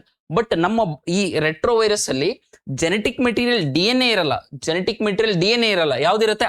RNA ಇರುತ್ತೆ. ಯಾವ್ದಿರುತ್ತೆ? RNA ಇರುತ್ತೆ. RNA ಇಂದ ಇದು DNA ಆಗುತ್ತೆ. ಇಲ್ಲಿ ನೋಡಿ, ಇಲ್ಲಿ DNA ಇಂದ ಏನಾಗಿದೆ? RNA ಆಗಿದೆ. ಬಟ್ ನಮ್ಮ HIV ವೈರಸ್ ಯಾವ್ದು ಬಾಡಿಗೆ ಏನಾದ್ರು HIV ಬಂತು ಅಂತ ಹೇಳಿದ್ರೆ ಯಾವ ಥ್ರೂ ಬರುತ್ತೆ? HIV genetic material ribonucleic acid, RNA. ಪ್ರತಿಯೊಂದು ವೈರಸ್ ಅಥವಾ ನಮ್ಮ ಬಾಡಿ ಯಾವುದೇ ಜೆನೆಟಿಕ್ ಮೆಟೀರಿಯಲ್ ಏನಾಗುತ್ತೆ ಅಂದ್ರೆ DNA ಆಗಿರುತ್ತೆ. But HIV genetic material RNA. ಹಾಗಾಗಿ ನಮ್ಮ ಬಾಡಿ ಒಳಗಡೆ ಬಂದಾಗ ಅದನ್ನ ನಮ್ಮ ಬಾಡಿ ಐಡೆಂಟಿಫೈ ಮಾಡ್ಲಿಕ್ಕೆ ಆಗಲ್ಲ. ಬಟ್ DNA ಆಗೋಷ್ಟೊತ್ತಿಗೆ ನಮ್ಮ ಒಳಗಡೆ ಹೋಗ್ಬಿಟ್ಟಿರದ, ಓಕೆ ಫೈನ್, ಇಟ್ ಇಸ್ ನಮ್ಮ ಮನೆದೆ ಅಂತ ಹೇಳಿ ಬಾಡಿ ಎಕ್ಸೆಪ್ಟ್ ಮಾಡ್ಕೊಂಡ್ಬಿಟ್ಟಿರುತ್ತೆ. ಹೋಗಿ ಕಂಪ್ಲೀಟ್ ನಮ್ಮ ಇಮ್ಯೂನ್ ಸಿಸ್ಟಮ್ ನ T ಸೆಲ್ಸ್ ನ, ಅದರಲ್ಲೂ ಯಾವ ಸೆಲ್ಸ್? CD4 ಅಂತಕ್ಕಂತ WBC ಸೆಲ್ಸ್ ಯಾವುದು? CD4 T cells. CD4 ನ ಅಫೆಕ್ಟ್ ಮಾಡುತ್ತೆ. ಯಾವುದು? HIV. ಸೊ ಎಲ್ಲಿಂದ? RNA ಇಂದ DNA ಆಗುತ್ತೆ. ಸೊ RNA ಇಂದ DNA ಆಗ್ಬೇಕು ಅಂತ ಹೇಳಿದ್ರೆ ಉಲ್ಟಾ ಆಗ್ತಿದೆ. ಹಾಗಾಗಿ ಇದನ್ನ ರಿವರ್ಸ್ ಟ್ರಾನ್ಸ್ಕ್ರಿಪ್ಷನ್ ಅಥವಾ ರಿವರ್ಸ್ ಟ್ರಾನ್ಸ್ಕ್ರಿಪ್ಟೇಸ್ ಅಂತ ಎನ್ಸೈಮ್ ಯೂಸ್ ಮಾಡಿ ಆಗೋದ್ರಿಂದ so this is retro virus ಅಂತ ಹೇಳಿ ಕರಿತೀವಿ. Long story short, simple. United nation general assembly strong resolution ಅನ್ನ ಪಾಸ್ ಮಾಡಿದ್ದಾರೆ. ಏನಂತ, HIV ನ 2030 ಹೆಂಡ್ ಮಾಡಲೇಬೇಕು ಅಂತ ಹೇಳಿ. ಸೊ ಹಾಗಾಗಿ ಯಾವ ಗೋಲ್ಸ್ 95% ಅಂದ್ರೆ 95% ಜನಗಳಿಗೆ ಅವರ HIV ಸ್ಟೇಟಸ್ ಗೊತ್ತಿರಬೇಕು. HIV ಎಫೆಕ್ಟ್ ಆಗಿದೆಯಾ ಆಗಿಲ್ವಾ ಅಂತ ಬೇಸಿಕ್ ಫುಲ್ ಫಾರ್ಮ್ಸ್ ಗೊತ್ತಿದೆ. ಅದ್ರ ಜೊತೆಗೆ ಅವರಿಗೆ ಡಯಾಗ್ನಿಸಿಸ್ ಮಾಡಿ ಆಂಟಿ ರೆಟ್ರೋ ವೈರಲ್ ಥೆರಪಿಯನ್ನ ಕೊಡಬೇಕು. ಓಕೆ, ಎರಡನೇದು 95% ಪೀಪಲ್ಗೆ. ಈಗ ಯಾರ್ಯಾರಿಗೆ ಫಸ್ಟ್ ಡಯಾಗ್ನಿಸಿಸ್ ಮಾಡ್ತಾರೆ, ಆಮೇಲೆ ರೆಟ್ರೋ ವೈರಲ್ ಥೆರಪಿನ ಕೊಡ್ತಾರೆ, ಅದಾದ ನಂತರದಲ್ಲಿ ವೈರಲ್ ನ ಸಪ್ರೆಸ್ ಮಾಡ್ಲಿಕ್ಕೋಸ್ಕರ ಇರುವಂತದ್ದು. That is 95%. ಇಷ್ಟು HIV ಮತ್ತೆ ಏಡ್ಸ್ಗೆ ಸಂಬಂಧಪಟ್ಟದ್ದು. ಸೊ ಇದರ ಬೇಸಿಸ್ ಮೇಲೆ ನಾವು ಕ್ವೆಶನ್ ಅನ್ನ ಆನ್ಸರ್ ಮಾಡ್ಲಿಕ್ಕೆ ಟ್ರೈ ಮಾಡೋಣ. ಫ್ಯಾಕ್ಟ್ ಕ್ವೆಶನ್ ಪಕ್ಕ ಬರಬೇಕು, ಇವು ಮಿಸ್ ಆಗ್ಬಾರ್ದು. ಈ ಕ್ವೆಶನ್ಸ್ ಬಂದು ಅಂತ ಹೇಳಿದ್ರೆ ಎಕ್ಸಾಮ್ ಅಲ್ಲಿ ಆನ್ಸರ್ ಮಾಡ್ಲೇಬೇಕು, ತಪ್ಪು ಮಾಡಬಾರ್ದು. ಸೊ ಹಾಗಿದ್ರೆ ಓದ್ತಾ ಇದ್ದೀನಿ, ಒಂದನೇ ಹೇಳಿಕೆ ನೀವು ಓದ್ಬೇಕು. ನೀವು ಕ್ವೆಶನ್ ಅನ್ನ ಓದಿ ಆನ್ಸರ್ ಮಾಡ್ಲಿಕ್ಕೆ ಟ್ರೈ ಮಾಡಿ. HIV ಏಡ್ಸ್ ಕುರಿತಾದ ಈ ಕೆಳಗಿನ ಹೇಳಿಕೆಗಳನ್ನು ಪರಿಗಣಿಸಿ. 2026 ವಿಶ್ವಸಂಸ್ಥೆಯ ರಾಜಕೀಯ ಘೋಷಣೆಯಾದ ಏಡ್ಸ್ ಕೊನೆಗೊಳಿಸಲು ಒಗ್ಗೂಡಿ ಯುನೈಟೆಡ್ ಟು ಎಂಡ್ ಏಡ್ಸ್ ಯಾವ ಆರ್ಗನೈಸೇಷನ್ ರಾಜಕೀಯ ಘೋಷಣೆ? ಯಾವ್ದ್ರದ್ದು? ಯುನೈಟೆಡ್ ನೇಷನ್ ಜನರಲ್ ಅಸೆಂಬ್ಲಿದು. 2035 ವೇಳೆಗೆ ಏಡ್ಸ್ ಅನ್ನು ಸಾರ್ವಜನಿಕ ಆರೋಗ್ಯದ ಬೆದರಿಕೆಯಾಗಿ ಕೊನೆಗೊಳಿಸುವ ಗುರಿಯನ್ನು ಪುನರುಚ್ಚರಿಸಿದೆ. ಅಂದ್ರೆ ಆಲ್ರೆಡಿ ಏನ್ ನಾವು ಸಸ್ಟೈನಬಲ್ ಡೆವಲಪ್ಮೆಂಟ್ ಗೋಲ್ಸ್ ಅಲ್ಲಿ ಹೇಳಿದ್ವಿ, ಮತ್ತೆ ಡಿಕ್ಲೇರ್ ಮಾಡಿದೆ. ಯಾವ್ದಿದು? 2035 ಅಲ್ಲ, 2030. ಹಾಗಾಗಿ ಇಲ್ಲೊಂದು ಸ್ವಲ್ಪ ಆದಷ್ಟು ನಂಬರ್ಸ್ ಕೊಟ್ಟಿದ್ರು ಅಂದ್ರೆ ರಾಂಗ್ ಮಾಡಕ್ ಟ್ರೈ ಮಾಡಿ. ಯೂಶಲಿ ಇಯರ್ಸ್ ನ ರಾಂಗ್ ಕೊಡಲ್ಲ, but since it's a target ನಾನು ಅದನ್ನ ರಾಂಗ್ ಮಾಡಿದ್ದೀನಿ. ಸೊ ಒಂದನೇ ಹೇಳಿಕೆ ಏನಾಗುತ್ತೆ? ತಪ್ಪಾಗುತ್ತೆ. ಸೊ ಇಲ್ಲಿ ಒಂದನ್ನು ತೆಗೆದುಬಿಡಿ, ಇದು ಹೋಯ್ತು, ಉಳ್ಕೊಂಡಿದ್ದು 2 ಮತ್ತು 3 ಮಾತ್ರ ಕರೆಕ್ಟ್. ಆನ್ಸರ್ ಮಾಡೋದಕ್ಕೆ ಟ್ರೈ ಮಾಡಿ. 95 ಗುರಿಗಳು: HIV ರೋಗ ನಿರ್ಣಯ, ಡಯಾಗ್ನಿಸಿಸ್, ಆಂಟಿ ರೆಟ್ರೋವೈರಲ್ ಚಿಕಿತ್ಸೆ, ಆಂಟಿ ರೆಟ್ರೋವೈರಲ್ ಟ್ರೀಟ್ಮೆಂಟ್ ಮತ್ತು ವೈರಲ್ ನಿಗ್ರಹ, ವೈರಲ್ ಸಪ್ರೆಷನ್ ಗಳಿಗೆ ಸಂಬಂಧಿಸಿದೆ. 3 ಗೊತ್ತಾಯ್ತದ? 95%. ಫಸ್ಟ್ ಏನ್ ಮಾಡ್ತಾರೆ? ಡಯಾಗ್ನಿಸಿಸ್ ಮಾಡ್ತಾರೆ, ಆಮೇಲೆ ಥೆರಪಿಯನ್ನ ಮಾಡ್ತಾರೆ, ಅದಾದ್ಮೇಲೆ ಸಪ್ರೆಸ್. 95% ಡಯಾಗ್ನಿಸಿಸ್, 95% ರೆಟ್ರೋವೈರಲ್ ಥೆರಪಿ, ಇನ್ನ 95% ಸಪ್ರೆಷನ್. ಸೊ ಹಾಗಾಗಿ ಎರಡನೇ ಹೇಳಿಕೆ ಸರಿ ಹೋಗುತ್ತೆ. HIV ಒಂದು ರೆಟ್ರೋ ವೈರಸ್ ಆಗಿದ್ದು ಗೊತ್ತಿರಬೇಕು. HIV ಯಾವ ತರದ ವೈರಸ್? Retro virus. ಅದರ ಅರ್ಥ RNA ಇಂದ DNA ಆಗುತ್ತೆ. RNA ಇಂದ DNA ಆದ್ರೆ ಅದು ರೆಟ್ರೋ ವೈರಸ್. DNA ಇಂದ RNA ಆಯ್ತಂದ್ರೆ ನಾರ್ಮಲ್ ಅದು. ಇದು ಅತಿಥಿಯ ಜೀವಕೋಶದ ಹೋಸ್ಟ್ ಸೆಲ್ ಒಳಗೆ ತನ್ನ RNA ಅನ್ನು DNA ಆಗಿ ಪರಿವರ್ತಿಸಲು ರಿವರ್ಸ್ ಟ್ರಾನ್ಸ್ಕ್ರಿಪ್ಟೇಸ್ ಅನ್ನು ಬಳಸುತ್ತದೆ. ರಿವರ್ಸ್ ಟ್ರಾನ್ಸ್ಕ್ರಿಪ್ಟೇಸ್ ಏನಿದು? ಎನ್ಸೈಮ್. ಸೊ ಹಾಗಾಗಿ ಮೂರನೇ ಹೇಳಿಕೆ ಕೂಡ ಏನಾಗುತ್ತೆ? ಕರೆಕ್ಟ್ ಆಗುತ್ತೆ. ನಾಲ್ಕನೇದು, DNA ಯನ್ನು RNA ಆಗಿ ಪರಿವರ್ತಿಸುವ ಪ್ರಕ್ರಿಯೆಯನ್ನು ಅನುವಾದ ಅಥವಾ ಟ್ರಾನ್ಸ್ಲೇಷನ್ ಎಂದು ಕರೆಯಲಾಗುತ್ತದೆ. ಇಲ್ಲಿ ನೋಡಿ, DNA ಇಂದ RNA ಆಗೋದು ಫಸ್ಟ್ ಬರೋದು ಟ್ರಾನ್ಸ್ಕ್ರಿಪ್ಷನ್. ಏನು ಟ್ರಾನ್ಸ್ಕ್ರಿಪ್ಷನ್? ಗೊತ್ತಿರಬೇಕು, basic science, general science. Transcription ಅನುವಾದ ಅಂದ್ರೆ DNA ಇಂದ RNA ಆದ್ರೆ ಅದು ಟ್ರಾನ್ಸ್ಕ್ರಿಪ್ಷನ್. RNA ಇಂದ ಪ್ರೋಟೀನ್ ಆಯ್ತು ಅಂದ್ರೆ ಅದು ಟ್ರಾನ್ಸ್ಲೇಷನ್. ಹಾಗಾಗಿ ನಾಲ್ಕನೇ ಹೇಳಿಕೆ ಏನಾಗುತ್ತೆ? ತಪ್ಪಾಗುತ್ತೆ. 2 ಮತ್ತು 3 ಮಾತ್ರ ಸರಿ. ಇದನ್ನ ಒನ್ ವರ್ಡ್ ಫ್ಯಾಕ್ಟ್ ನ ಕರೆಕ್ಟ್ ಆಗಿ ಬರೆದಿಟ್ಕೋಬೇಕು ನೀವು. So next question, 90th question, that is smart border project. ಯಾವ್ದಿದು ಸ್ಮಾರ್ಟ್ ಬಾರ್ಡರ್ ಪ್ರಾಜೆಕ್ಟ್ ಅಂತ ಹೇಳಿದ್ರೆ BSF ತಂದಿರೋದು. ಯಾವ ministry under? Ministry of home affairs. ಹಾಗಿದ್ರೆ ನಿಮಗೆ ಗೊತ್ತಿರಬೇಕಾದಂತ ಕೆಲವೊಂದು ಇಂಪಾರ್ಟೆಂಟ್ ವಿಚಾರಗಳು ಯಾವ್ದು ಅಂದ್ರೆ, ಈ BSF ಇರ್ಲಿ, ಯಾವುದು BSF ಬಾರ್ಡರ್ ಸೆಕ್ಯೂರಿಟಿ ಫೋರ್ಸ್ ಅಥವಾ CISF. BSF ಯಾವ್ದಕ್ಕೋಸ್ಕರ ಇರೋದು? ಪಾಕಿಸ್ತಾನ್ ಮತ್ತೆ ಬಾಂಗ್ಲಾದೇಶ್ ಬಾರ್ಡರ್ ನ ಕಾಯ್ಲಿಕ್ಕೋಸ್ಕರ ಇರೋದು BSF. ಈ BSF under the ministry of home affairs has brought smart border project. Smart border project ಎಲ್ಲೆಲ್ಲಿದೆ? ಪಾಕಿಸ್ತಾನ್ ಮತ್ತೆ ಬಾಂಗ್ಲಾದೇಶ್ ಬಾರ್ಡರ್ ನ ಕಾಯ್ಲಿಕ್ಕೋಸ್ಕರ ಯಾವ್ದು ಯೂಸ್ ಮಾಡಿ? ಡ್ರೋನ್ಸು, ಟೆಕ್ನಾಲಜಿ, ಕ್ಯಾಮ್ರಾಸ್ ನ ಯೂಸ್ ಮಾಡಿ ಪ್ರೊಟೆಕ್ಟ್ ಮಾಡ್ಲಿಕ್ಕೋಸ್ಕರ ಸ್ಮಾರ್ಟ್ ಬಾರ್ಡರ್ ಪ್ರಾಜೆಕ್ಟ್. ಯಾವ ministry? Ministry of home affairs. ಯಾವ ಆರ್ಮಿ ಇದು ಲೈಕ್ ಇನ್ಸ್ಟಿಟ್ಯೂಷನ್ ಮಾಡ್ತಾ ಇರೋದು? BSF border security force. So ಹಾಗಿದ್ರೆ few other facts. BSF Pak ಮತ್ತೆ ಬಾಂಗ್ಲಾದೇಶ್ ಅಂದ್ರೆ ಮಿನಿಸ್ಟ್ರಿ ಆಫ್ ಹೋಮ್ ಅಫೇರ್ಸ್ ಬರುವಂತ ಕೆಳಗಡೆ ಬರುವಂತಹ ಯಾವ್ಯಾವ ಇನ್ಸ್ಟಿಟ್ಯೂಷನ್ಸ್ ಇದಾವೆ ಹೇಳಿ? ದಟ್ ಇಸ್ ಯಾವ್ಯಾವ security forces? Para military forces ಅಂತೀವಿ ನಾವು ಇದನ್ನ. ಯಾವ para military forces? That is central industrial security force CISF. Airport ಗಳನ್ನ ಕಾಯ್ಲಿಕ್ಕೋಸ್ಕರ ಇರೋದು. ಅದೇ ರೀತಿ CRPF central reserve police force. ಅದೇ ರೀತಿ ನೆಕ್ಸ್ಟ್ ಸಶಸ್ತ್ರ ಸೀಮಾ ಬಲ್. ಸಶಸ್ತ್ರ ಸೀಮಾ ಬಲ್ ಯಾವ ಬಾರ್ಡರ್ ನ ಪ್ರೊಟೆಕ್ಟ್ ಮಾಡ್ತೀವಿ ಹೇಳಿ? ಯಾವುದು? ಸಶಸ್ತ್ರ ಸೀಮಾ ಬಲ್ ಸಶಸ್ತ್ರ ಸೀಮಾ ಬಲ್ ನಮ್ಗೆ ನೇಪಾಳ್ ಮತ್ತೆ ಭೂತಾನ್ ಬಾರ್ಡರ್ ನ ಪ್ರೊಟೆಕ್ಟ್ ಮಾಡೋದು, ನೇಪಾಳ್ ಮತ್ತೆ ಭೂತಾನ್ ಬಾರ್ಡರ್ ನ ಪ್ರೊಟೆಕ್ಟ್ ಮಾಡೋದು ಸಶಸ್ತ್ರ ಸೀಮಾ ಬಲ್. ಅದೇ ರೀತಿ ಅಸ್ಸಾಂ ರೈಫಲ್ಸ್, ಯಾವುದು ಅಸ್ಸಾಂ ರೈಫಲ್ಸ್, ಇವೆಲ್ಲ ಯಾವ ಮಿನಿಸ್ಟ್ರಿ ಅಂಡರ್ ಬರ್ತವೆ? Ministry of home affairs under ಬರುತ್ತೆ. Assam rifles Myanmar, India Myanmar border ನ ಪ್ರೊಟೆಕ್ಟ್ ಮಾಡೋದು ಅಸ್ಸಾಂ ರೈಫಲ್ಸ್. ಅದೇ ರೀತಿ Indo Tibetan border police, Indo Tibetan border police ಯಾವುದು? ಇಂಡಿಯಾ ಮತ್ತೆ ಚೈನಾ ಬಾರ್ಡರ್ ನ ಪ್ರೊಟೆಕ್ಟ್ ಮಾಡ್ಲಿಕ್ಕೋಸ್ಕರದು ಈ ITPB. ಇವೆಲ್ಲ paramilitary forces ministry of home affairs ಬರುತ್ತೆ. ಮಿನಿಸ್ಟ್ರಿ ಆಫ್ ಡಿಫೆನ್ಸ್ ಅಲ್ಲ, BSF, CISF, CRPF, SSB, Assam rifles, ITPB, ಇನ್ಯಾವುದು ಬಿಟ್ಟಿಲ್ಲ ಅನ್ಕೋತೀನಿ. ಓಕೆ, ಸೊ ಹಾಗಿದ್ರೆ ಇದ್ರ ಬೇಸಿಸ್ ಮೇಲೆ ನಾವು ಕ್ವಶನ್ ಅನ್ನ ಆನ್ಸರ್ ಮಾಡೋಣ.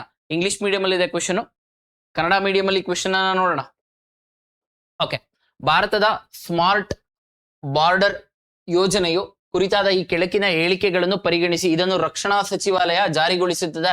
ಮಿನಿಸ್ಟ್ರಿ ಆಫ್ ಡಿಫೆನ್ಸ್ ಅಲ್ಲ, ಯಾವುದು? Ministry of home affairs. ಹಾಗಾಗಿ ಒಂದನೇ ಹೇಳಿಕೆ ತಪ್ಪು, ಒಂದನೇ ತೆಗ್ದಾಕ್ಬಿಟ್ರೆ ಆನ್ಸರ್ ಬಂತು, 2 ಮಾತ್ರ ಸರಿ. ನೆಕ್ಸ್ಟ್ ನೋಡೋಣ.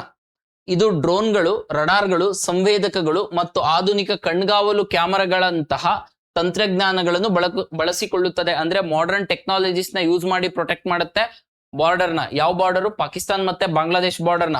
ಸೊ ಹಾಗಾಗಿ 2ನೇ ಹೇಳಿಕೆ ಸರಿ. ಬಟ್ 3ನೇದು ನೋಡಿ, ಇದನ್ನು ಪ್ರಾಥಮಿಕವಾಗಿ ಪಾಕಿಸ್ತಾನ ಮತ್ತು ಬಾಂಗ್ಲಾದೇಶದ ಗಡಿಗಳಲ್ಲಿ ಭಾರತೀಯ ಸೇನೆಯು ಜಾರಿಗೊಳಿಸುತ್ತದೆ. ಇಂಡಿಯನ್ ಆರ್ಮಿ ಎಲ್ಲ. ಯಾವುದು ಮಾಡ್ತಾ ಇರೋದು? BSF, border security force. ಇಲ್ಲಿ ಟ್ರ್ಯಾಪ್ ಆಗುತ್ತೆ, ಅಲ್ಲಿ ಹೋಗ್ಬಿಟ್ಟು ಹೌದಲ್ವಾ ಇಂಡಿಯನ್ ಬಾರ್ಡರ್, ಇಂಡಿಯನ್ ಆರ್ಮಿ ತಾನೇ ಮಾಡ್ತಾ ಇರೋದು, ಈ ತರ ಟ್ರ್ಯಾಪ್ ಮಾಡ್ತಾರೆ. ಸೊ ಹಾಗಾಗಿ border security force Indian army ಅಲ್ಲ. ಇಂಡಿಯನ್ ಆರ್ಮಿ ಬರೋದು ಡಿಫೆನ್ಸ್ ಮಿನಿಸ್ಟ್ರಿ ಅಂಡರು, BSF ಬರೋದು ಹೋಮ್ ಮಿನಿಸ್ಟ್ರಿ ಅಂಡರು. ಅದೇ ರೀತಿ ಫ್ಯೂ ಪ್ಯಾರಾಮಿಲಿಟರಿ ಫೋರ್ಸಸ್ ಯಾವ್ಯಾವ ಇದಾವೆ ಅಂತ ಹೇಳಿದೀನಿ. ಯಾವ್ಯಾವ್ದಕ್ಕೆ? ITPB ಯಾವ್ಯಾವ್ದಕ್ಕೆ? ಸಶಸ್ತ್ರ ಸೀಮಾ ಬಲ್ ಯಾವುದಕ್ಕೆ? ಅಸ್ಸಾಂ ರೈಫಲ್ಸ್ ಯಾವುದಕ್ಕೆ? ಇಂಡೋ ಟಿಬೇಟಿಯನ್ ಬಾರ್ಡರ್ ಪೊಲೀಸ್ ಏನಕ್ಕೆ? ಗೊತ್ತಿರಬೇಕು. ಸೊ 91ನೇ ಪ್ರಶ್ನೆ, ಆಪರೇಷನ್ ಅಮಿಸ್ತಾದ್. ಇಂಗ್ಲಿಷ್ ಅಲ್ಲಿ ಇದೆ ಕ್ವೆಶನ್, 1 ವರ್ಡ್ ಕ್ವೆಶನ್, ಟಕ್ಕನಾಗ ಆನ್ಸರ್ ಮಾಡಬೇಕು. ಸೊ ನೋ, ಇನ್ ಜಾಸ್ತಿ ಕತೆ ಪುರಾಣ ಬೇಕಾಗಿಲ್ಲ. ಇದೊಂದು ಆಪರೇಷನ್ ಅಮಿಸ್ಟಾಡ್ ಅಂದ್ರೆ ಏನಂತ ಗೊತ್ತಿದ್ರೆ, ಸಂಘರ್ಷ ವಲಯದಿಂದ ಭಾರತೀಯ ನಾಗರಿಕರನ್ನು ಸ್ಥಳಾಂತರಿಸುವುದು. ತಪ್ಪು. ಭೂಕಂಪ ಪೀಡಿತ ವೆನೆಜುವೆಲಾಗೆ ಮಾನವೀಯ ಮತ್ತು ವಿಪತ್ತು ಪರಿಹಾರ, ಡಿಸಾಸ್ಟರ್ ರಿಲೀಫ್. ಯಾವುದಕ್ಕೆ? ವೆನೆಜುವೆಲಾಗೆ. ಏನು? ಅಲ್ಲಿ ಅರ್ಥಕ್ವೇಕ್ ಆಗಿದೆ, ಅಲ್ಲಿ ಡಿಸಾಸ್ಟರ್ ರಿಲೀಫ್ಗೋಸ್ಕರ ಇರೋದು ಯಾವುದು? ಆಪರೇಷನ್ ಅಮಿಸ್ತಾದ್. ಆಪರೇಷನ್ ಅಮಿಸ್ತಾದ್ ಏನಕ್ಕೆ? Disaster relief. ಎಲ್ಲಿ? ವೆನೆಜುವೆಲಲ್ಲಿ. ಯಾವ್ದ್ರಿಂದ? ಅರ್ಥಕ್ವೇಕ್ ಇಂದ. So next 92nd question, 1 word ಇದೆ, ಆನ್ಸರ್ ಮಾಡ್ಲಿಕ್ಕೆ ಟ್ರೈ ಮಾಡಿ. From 2027 the international Booker price will be renamed as. ಅಂದ್ರೆ ಇಂಟರ್ನ್ಯಾಷನಲ್ ಬೂಕರ್ ಪ್ರೈಸ್ ನ ರೀನೇಮ್ ಮಾಡಿದ್ದಾರೆ. ಏನಂತ ಮಾಡಿದ್ದಾರೆ ಅಂದ್ರೆ ಬೂಕ್ಮನ್ ಇಂಟರ್ನ್ಯಾಷನಲ್ ಬೂಕರ್ ಪ್ರೈಸ್ ಅಂತ ಮಾಡಿದ್ದಾರೆ. ಬೂಕ್ಮನ್ ಇಂಟರ್ನ್ಯಾಷನಲ್ ಬೂಕರ್ ಪ್ರೈಸ್ ಅಂತ ಮಾಡಿದ್ದಾರೆ. ಯಾವಾಗ? 2027 ಇಂದ. ಹಾಗೆ ನಿಮ್ಮ ಫ್ಯೂ ಫ್ಯಾಕ್ಟ್ಸ್ ಗೊತ್ತಿರಬೇಕು. ಏನು? ಬೂಕರ್ ಪ್ರೈಸ್ ಮತ್ತೆ ಇಂಟರ್ನ್ಯಾಷನಲ್ ಬೂಕರ್ ಪ್ರೈಸ್ಗೂ ಏನ್ ಡಿಫ್ರೆನ್ಸ್ ಇದೆ? ಸರ್ 2 ಒಂದೇ ಅನ್ಕೊಂಡಿದ್ವಾ ಇಷ್ಟ ದಿನ? ಇಲ್ಲ, 2 ಏನು ಬೇರೆ ಬೇರೆ. ಯಾವುದು? ಬೂಕರ್ ಪ್ರೈಸ್ ಮತ್ತೆ ಇಂಟರ್ನ್ಯಾಷನಲ್ ಬೂಕರ್ ಪ್ರೈಸ್ ಬೇರೆ ಬೇರೆ. ಸರ್ ಏನು? ಬೂಕರ್ ಪ್ರೈಸ್ ಅಂತ ಹೇಳಿದ್ರೆ ಒರಿಜಿನಲಿ ಇಂಗ್ಲಿಷ್ ಅಲ್ಲಿ ಇತ್ತು ಅಂತ ಹೇಳಿದ್ರೆ ಆಂಗ್ಲ ಭಾಷೆಯಲ್ಲಿ ಇತ್ತು, ಒರಿಜಿನಲಿ ಇಂಗ್ಲಿಷ್ ಭಾಷೆಯಲ್ಲಿ ಇತ್ತು ಅಂದ್ರೆ ಬೂಕರ್ ಪ್ರೈಸ್ ಕೊಡ್ತಾರೆ, ಬೂಕರ್ ಪ್ರೈಸ್. ಅದೇ ರೀತಿ ಇಂಟರ್ನ್ಯಾಷನಲ್ ಬೂಕರ್ ಪ್ರೈಸ್ ಅಂತ ಹೇಳಿದ್ರೆ ಟ್ರಾನ್ಸ್ಲೇಟೆಡ್ ಅಂದ್ರೆ ಬೇರೆ ಭಾಷೆಯಲ್ಲಿ ಇರುತ್ತೆ, ಅದನ್ನ ಇಂಗ್ಲಿಷಿಗೆ ಟ್ರಾನ್ಸ್ಲೇಟ್ ಮಾಡಿ ತದನಂತರದಲ್ಲಿ ಅವಾರ್ಡ್ ಅನ್ನ ಕೊಟ್ವಿ ಅಂದ್ರೆ ಅದು ಇಂಟರ್ನ್ಯಾಷನಲ್ ಬೂಕರ್ ಪ್ರೈಸ್. ಹಾಗಿದ್ರೆ ಕರ್ನಾಟಕದಲ್ಲಿ ಲಾಸ್ಟ್ ಟೈಮ್ ಬಾನು ಮುಸ್ತಕ್, ದೀಪಾ ಬಸ್ತಿ ಆರ್ಟ್ ಲ್ಯಾಂಪ್ ನ ಟ್ರಾನ್ಸ್ಲೇಟೆಡ್ ಗೊತ್ತಿರಬೇಕು. ಬಾನು ಮುಸ್ತಕ್ ಅವ್ರಿಗೆ ಟ್ರಾನ್ಸ್ಲೇಟ್ ಮಾಡಿದ್ದು ದೀಪಾ ಬಸ್ತಿ ಲಾಸ್ಟ್ ಟೈಮ್ ಕೊಟ್ಟಿದ್ರು, ಅದೇನು ಇಂಪಾರ್ಟೆಂಟ್ ಇಲ್ಲ. ಬಟ್ 2026ರಲ್ಲಿ ತೈವಾನ್ ಟ್ರಾವೆಲ್ ಲಾಗ್ ಅಂತಕ್ಕಂತ ಒಂದು ಫಿಕ್ಷನಲ್ ಸ್ಟೋರಿ ಕೊಟ್ಟಿದೆ. ಯಾವುದು? Taiwan travel log. Taiwan travel ಲಾಗ್ಗೆ ಯಾವ್ದು ಕೊಟ್ಟಿದ್ದೀವಿ? International Booker Prize. International Booker Prize ನ ರೀನೇಮ್ ಮಾಡಿದೀವಿ. ಏನಂತ? Bookman International Booker Prize. Bookman International Booker Prize ಅಂತ ಹೇಳಿ. ಯಾವಾಗ? 2027ರಿಂದ. ಕನ್ನಡದಲ್ಲಿರುವಂತಹ ಪ್ರಶ್ನೆ ಕನ್ನಡದಲ್ಲಿ ಅರ್ಥ ಆಗಿದೆ ಅನ್ಕೊಂಡಿದ್ದೀನಿ. ಬುಕ್ಮಾನ್ ಇಂಟರ್ನ್ಯಾಷನಲ್ ಬುಕ್ ಟಾಪಿಕ್ ಹೋಗೋಣ. ನೆಕ್ಸ್ಟ್ ಟಾಪಿಕ್ ಬಂದು world environment day 2026. World environment day 2026, that is June 5ನೇ ತಾರೀಕು, ಜೂನ್ 5 ನಾವು ವರ್ಲ್ಡ್ ಎನ್ವಿರಾನ್ಮೆಂಟ್ ಡೇ, ವಿಶ್ವ ಪರಿಸರ ದಿನಾಚರಣೆಯನ್ನ ಆಚರಣೆ ಮಾಡ್ತೀವಿ. ಯಾವ ಸಂಸ್ಥೆ ಆಚರಣೆ ಮಾಡುತ್ತೆ? United Nation environment Programme. ಯಾಕೆ ಆಚರಣೆಯನ್ನ ಮಾಡ್ತೀವಿ ಅಂತ ಹೇಳಿದ್ರೆ 1972ರಲ್ಲಿ 1960ರಲ್ಲಿ ಸೈಲೆಂಟ್ ಸ್ಪ್ರಿಂಗ್ಸ್ ಅಂತ ಹೇಳಿ ಒಂದು ಬುಕ್ ರಿಲೀಸ್ ಆಗುತ್ತೆ. ಆ ಬುಕ್ ನ ಅಂಗವಾಗಿ ಯೂಜ್ ಪ್ರೊಟೆಸ್ಟ್ ಆಗುತ್ತೆ, ಆಯಿಲ್ ಸ್ಪಿಲ್ಸ್ ಆಗುತ್ತೆ. ಹಾಗಾಗಿ 1972 ಅಲ್ಲಿ ಸ್ಟಾಕ್ ಹೋಮ್ ಕಾನ್ಫರೆನ್ಸ್ ಆಗುತ್ತೆ. ಯಾವುದು? Stock home conference. ಈ ಸ್ಟಾಕ್ ಹೋಮ್ ಕಾನ್ಫರೆನ್ಸ್ ಡೇಟ್ ನ ನೆನ್ಪಿಟ್ಕೊಳ್ಳೋದಕ್ಕೋಸ್ಕರ 1973 1973ರಿಂದ ನಾವು ವಿಶ್ವ ಪರಿಸರ ದಿನಾಚರಣೆಯನ್ನ ಆಚರಣೆ ಮಾಡ್ತೀವಿ. ಹಾಗಿದ್ರೆ ಮೊದಲ ವಿಶ್ವ ಪರಿಸರ ದಿನಾಚರಣೆಯ ಧ್ಯೇಯ ವಾಕ್ಯ ಏನು ಅಂತ ಹೇಳಿದ್ರೆ ಓನ್ಲಿ ಒನ್ ಅರ್ತ್. ಜೂನ್ 5ನೇ ತಾರೀಕು ಪರಿಸರ ದಿನಾಚರಣೆ ಇದೆ. ಯಾವ ಆರ್ಗನೈಸೇಷನ್ ಮಾಡುತ್ತೆ? UNEP ಮಾಡುತ್ತೆ. ಯಾಕೆ ಮಾಡುತ್ತೆ ಅಂತ ಹೇಳಿದ್ರೆ 1972ರಲ್ಲಿ ಸ್ಟಾಕ್ ಹೋಮ್ ಕಾನ್ಫರೆನ್ಸ್ ನ ನೆನ್ಪಿಟ್ಕೊಳ್ಳೋದಕ್ಕೋಸ್ಕರ 1973ರಲ್ಲಿ ಮೊದಲ ವಿಶ್ವ ಪರಿಸರ ದಿನಾಚರಣೆಯನ್ನ ಆಚರಣೆ ಮಾಡ್ತೀವಿ. ದಿ ಫಸ್ಟ್ ಎನ್ವೈರನ್ಮೆಂಟ್ ಡೇದು ಥೀಮ್ ಅಥವಾ ಧ್ಯೇಯ ವಾಕ್ಯ ಏನಿತ್ತು ಅಂತ ಹೇಳಿದ್ರೆ ಓನ್ಲಿ ಒನ್ ಅರ್ತ್ ಅಂತ ಇತ್ತು. ಹಾಗಿದ್ರೆ 2026ರ ಧ್ಯೇಯ ವಾಕ್ಯ ಯಾವುದು? Inspired by nature. ಯಾವುದು? ಪ್ರಕೃತಿಯಿಂದ ಪ್ರೇರಿತ. Inspired by what? ನೇಚರ್. ಪ್ರಕೃತಿಯಿಂದ ಪ್ರೇರಿತ. For climate. ಹವಾಮಾನಕ್ಕಾಗಿ. ಪ್ರಕೃತಿಯಿಂದ ಪ್ರೇರಿತನಾಗಿ ಫಾರ್ ಕ್ಲೈಮೇಟ್, ದಟ್ ಇಸ್ ಹವಾಮಾನಕ್ಕಾಗಿ. For our future. ನಮ್ಮ ಭವಿಷ್ಯಕ್ಕಾಗಿ. For our future. ಸೊ ಇದು 2026ರ ವಿಶ್ವ ಪರಿಸರ ದಿನಾಚರಣೆಯ ಧ್ಯೇಯವಾಕ್ಯ ಆರ್ ಥೀಮ್. Few important. ಒಂದು ಇಂಪಾರ್ಟೆಂಟ್ ಯಾವುದು ಅಂದ್ರೆ ಏಕ್ ಪೇಡ್ ಮಾ ಕೆ ನಾಮ್ ಸೆ. ಏಕ್ ಪೇಡ್ ಮಾ ಕೆ ನಾಮ್ ತುಂಬಾ ಕ್ಯಾಂಪೇನ್ ಆಗಿತ್ತು. So very very very very important. ಯಾವುದು? ಏಕ್ ಪೇಡ್ ಮಾ ಕೆ ನಾಮ್. ಏನಿದು? ನಮ್ಮ ತಾಯಿ ಹೆಸರಿನಲ್ಲಿ ಒಂದೊಂದು ಮರವನ್ನ ನೆಡಬೇಕು ಅನ್ನೋದು ಯಾವ ಎನ್ವೈರನ್ಮೆಂಟ್ ಡೇ ನಲ್ಲಿ ಮಾಡಿದ್ದು? 2024ರಲ್ಲಿ. ಫ್ಯೂ ಇಂಪಾರ್ಟೆಂಟ್ ಕಾನ್ಸ್ಟಿಟ್ಯೂಷನಲ್ ಆಂಗಲ್ಸ್ ಗೊತ್ತಿರಬೇಕಾಗಿರೋದು 48A 48A ಪರಿಸರವನ್ನ ರಕ್ಷಣೆ ಮಾಡ್ಬೇಕಂತ ಹೇಳುತ್ತೆ. 51A ಫಂಡಮೆಂಟಲ್ ಡ್ಯೂಟಿಯಲ್ಲಿ G ಏನ್ ಹೇಳುತ್ತೆ ಅಂದ್ರೆ ಅಲ್ಲೂ ಸಹ ನಮ್ಮ ಕರ್ತವ್ಯ, ಫಂಡಮೆಂಟಲ್ ಡ್ಯೂಟಿ ಕೂಡ ಹೌದು. ಏನು? ಪರಿಸರವನ್ನ ರಕ್ಷಣೆ ಮಾಡುವಂತದ್ದು. ಹಾಗಿದ್ರೆ ಸೊ ಇಷ್ಟು ಇನ್ಫಾರ್ಮೇಶನ್ ಅನ್ನ ಇಟ್ಕೊಂಡು ಕ್ಯಾಂಪೇನ್ ಅನ್ನ ಸ್ಟಾರ್ಟ್ ಮಾಡಿದರೆ ಆ ಕ್ಯಾಂಪೇನ್ ಯಾವುದು ಅಂತ ಹೇಳ್ಬೇಕು. ಓಕೆ, ಸೊ ಇಲ್ಲಿ ಕ್ವೆಶನ್ ನೋಡ್ತಾ ಇದ್ದೀನಿ. 2026ರ ವಿಶ್ವ ಪರಿಸರ ದಿನಕ್ಕೆ ಸಂಬಂಧಿಸಿದಂತೆ ಈ ಕೆಳಗಿನ ಹೇಳಿಕೆಗಳನ್ನು ಪರಿಗಣಿಸಿ. 2026ರ ವಿಶ್ವ ಪರಿಸರ ದಿನದ ಜಾಗತಿಕ ಆಚರಣೆಯನ್ನು ಎಲ್ಲಿ ಮಾಡಿದ್ವಿ? ಅಜರ್ಬೈಜಾನ್ನ ಬಾಕು. ರಿಪಬ್ಲಿಕ್ ಆಫ್ ಅಜರ್ಬೈಜಾನ್ ಎಲ್ಲಿ? ಬಾಕು. ಹಾಗಾಗಿ ಮೊದಲನೇ ಹೇಳಿಕೆ ಏನಾಗುತ್ತೆ? ಕರೆಕ್ಟ್ ಆಗುತ್ತೆ. ಎರಡನೇದು 2026ರ ವಿಶ್ವ ಪರಿಸರ ದಿನದ ಅಧಿಕೃತ ಧ್ಯೇಯ ವಾಕ್ಯವು ಪ್ರಕೃತಿಯಿಂದ ಪ್ರೇರಣೆ, ಹವಾಮಾನಕ್ಕಾಗಿ, ನಮ್ಮ ಭವಿಷ್ಯಕ್ಕಾಗಿ. ಎರಡನೇ ಹೇಳಿಕೆ ಕೂಡ ಏನಾಗುತ್ತೆ? ಸರಿ ಹೋಗುತ್ತೆ. ನಮ್ಮ ತಾಯಿಯ ಗೌರವಾರ್ಥವಾಗಿ ಮರವೊಂದನ್ನು ನೆಡಲು ಜನರನ್ನು ಪ್ರೋತ್ಸಾಹಿಸುವ ಉದ್ದೇಶದಿಂದ 2024ರ ವಿಶ್ವ ಪರಿಸರ ದಿನದಂದು ಏಕ್ ಪೇಡ್ ಮಾ ಕೆ ನಾಮ್. ಏಕ್ ಪೇಡ್ ಮಾ ಕೆ ನಾಮ್.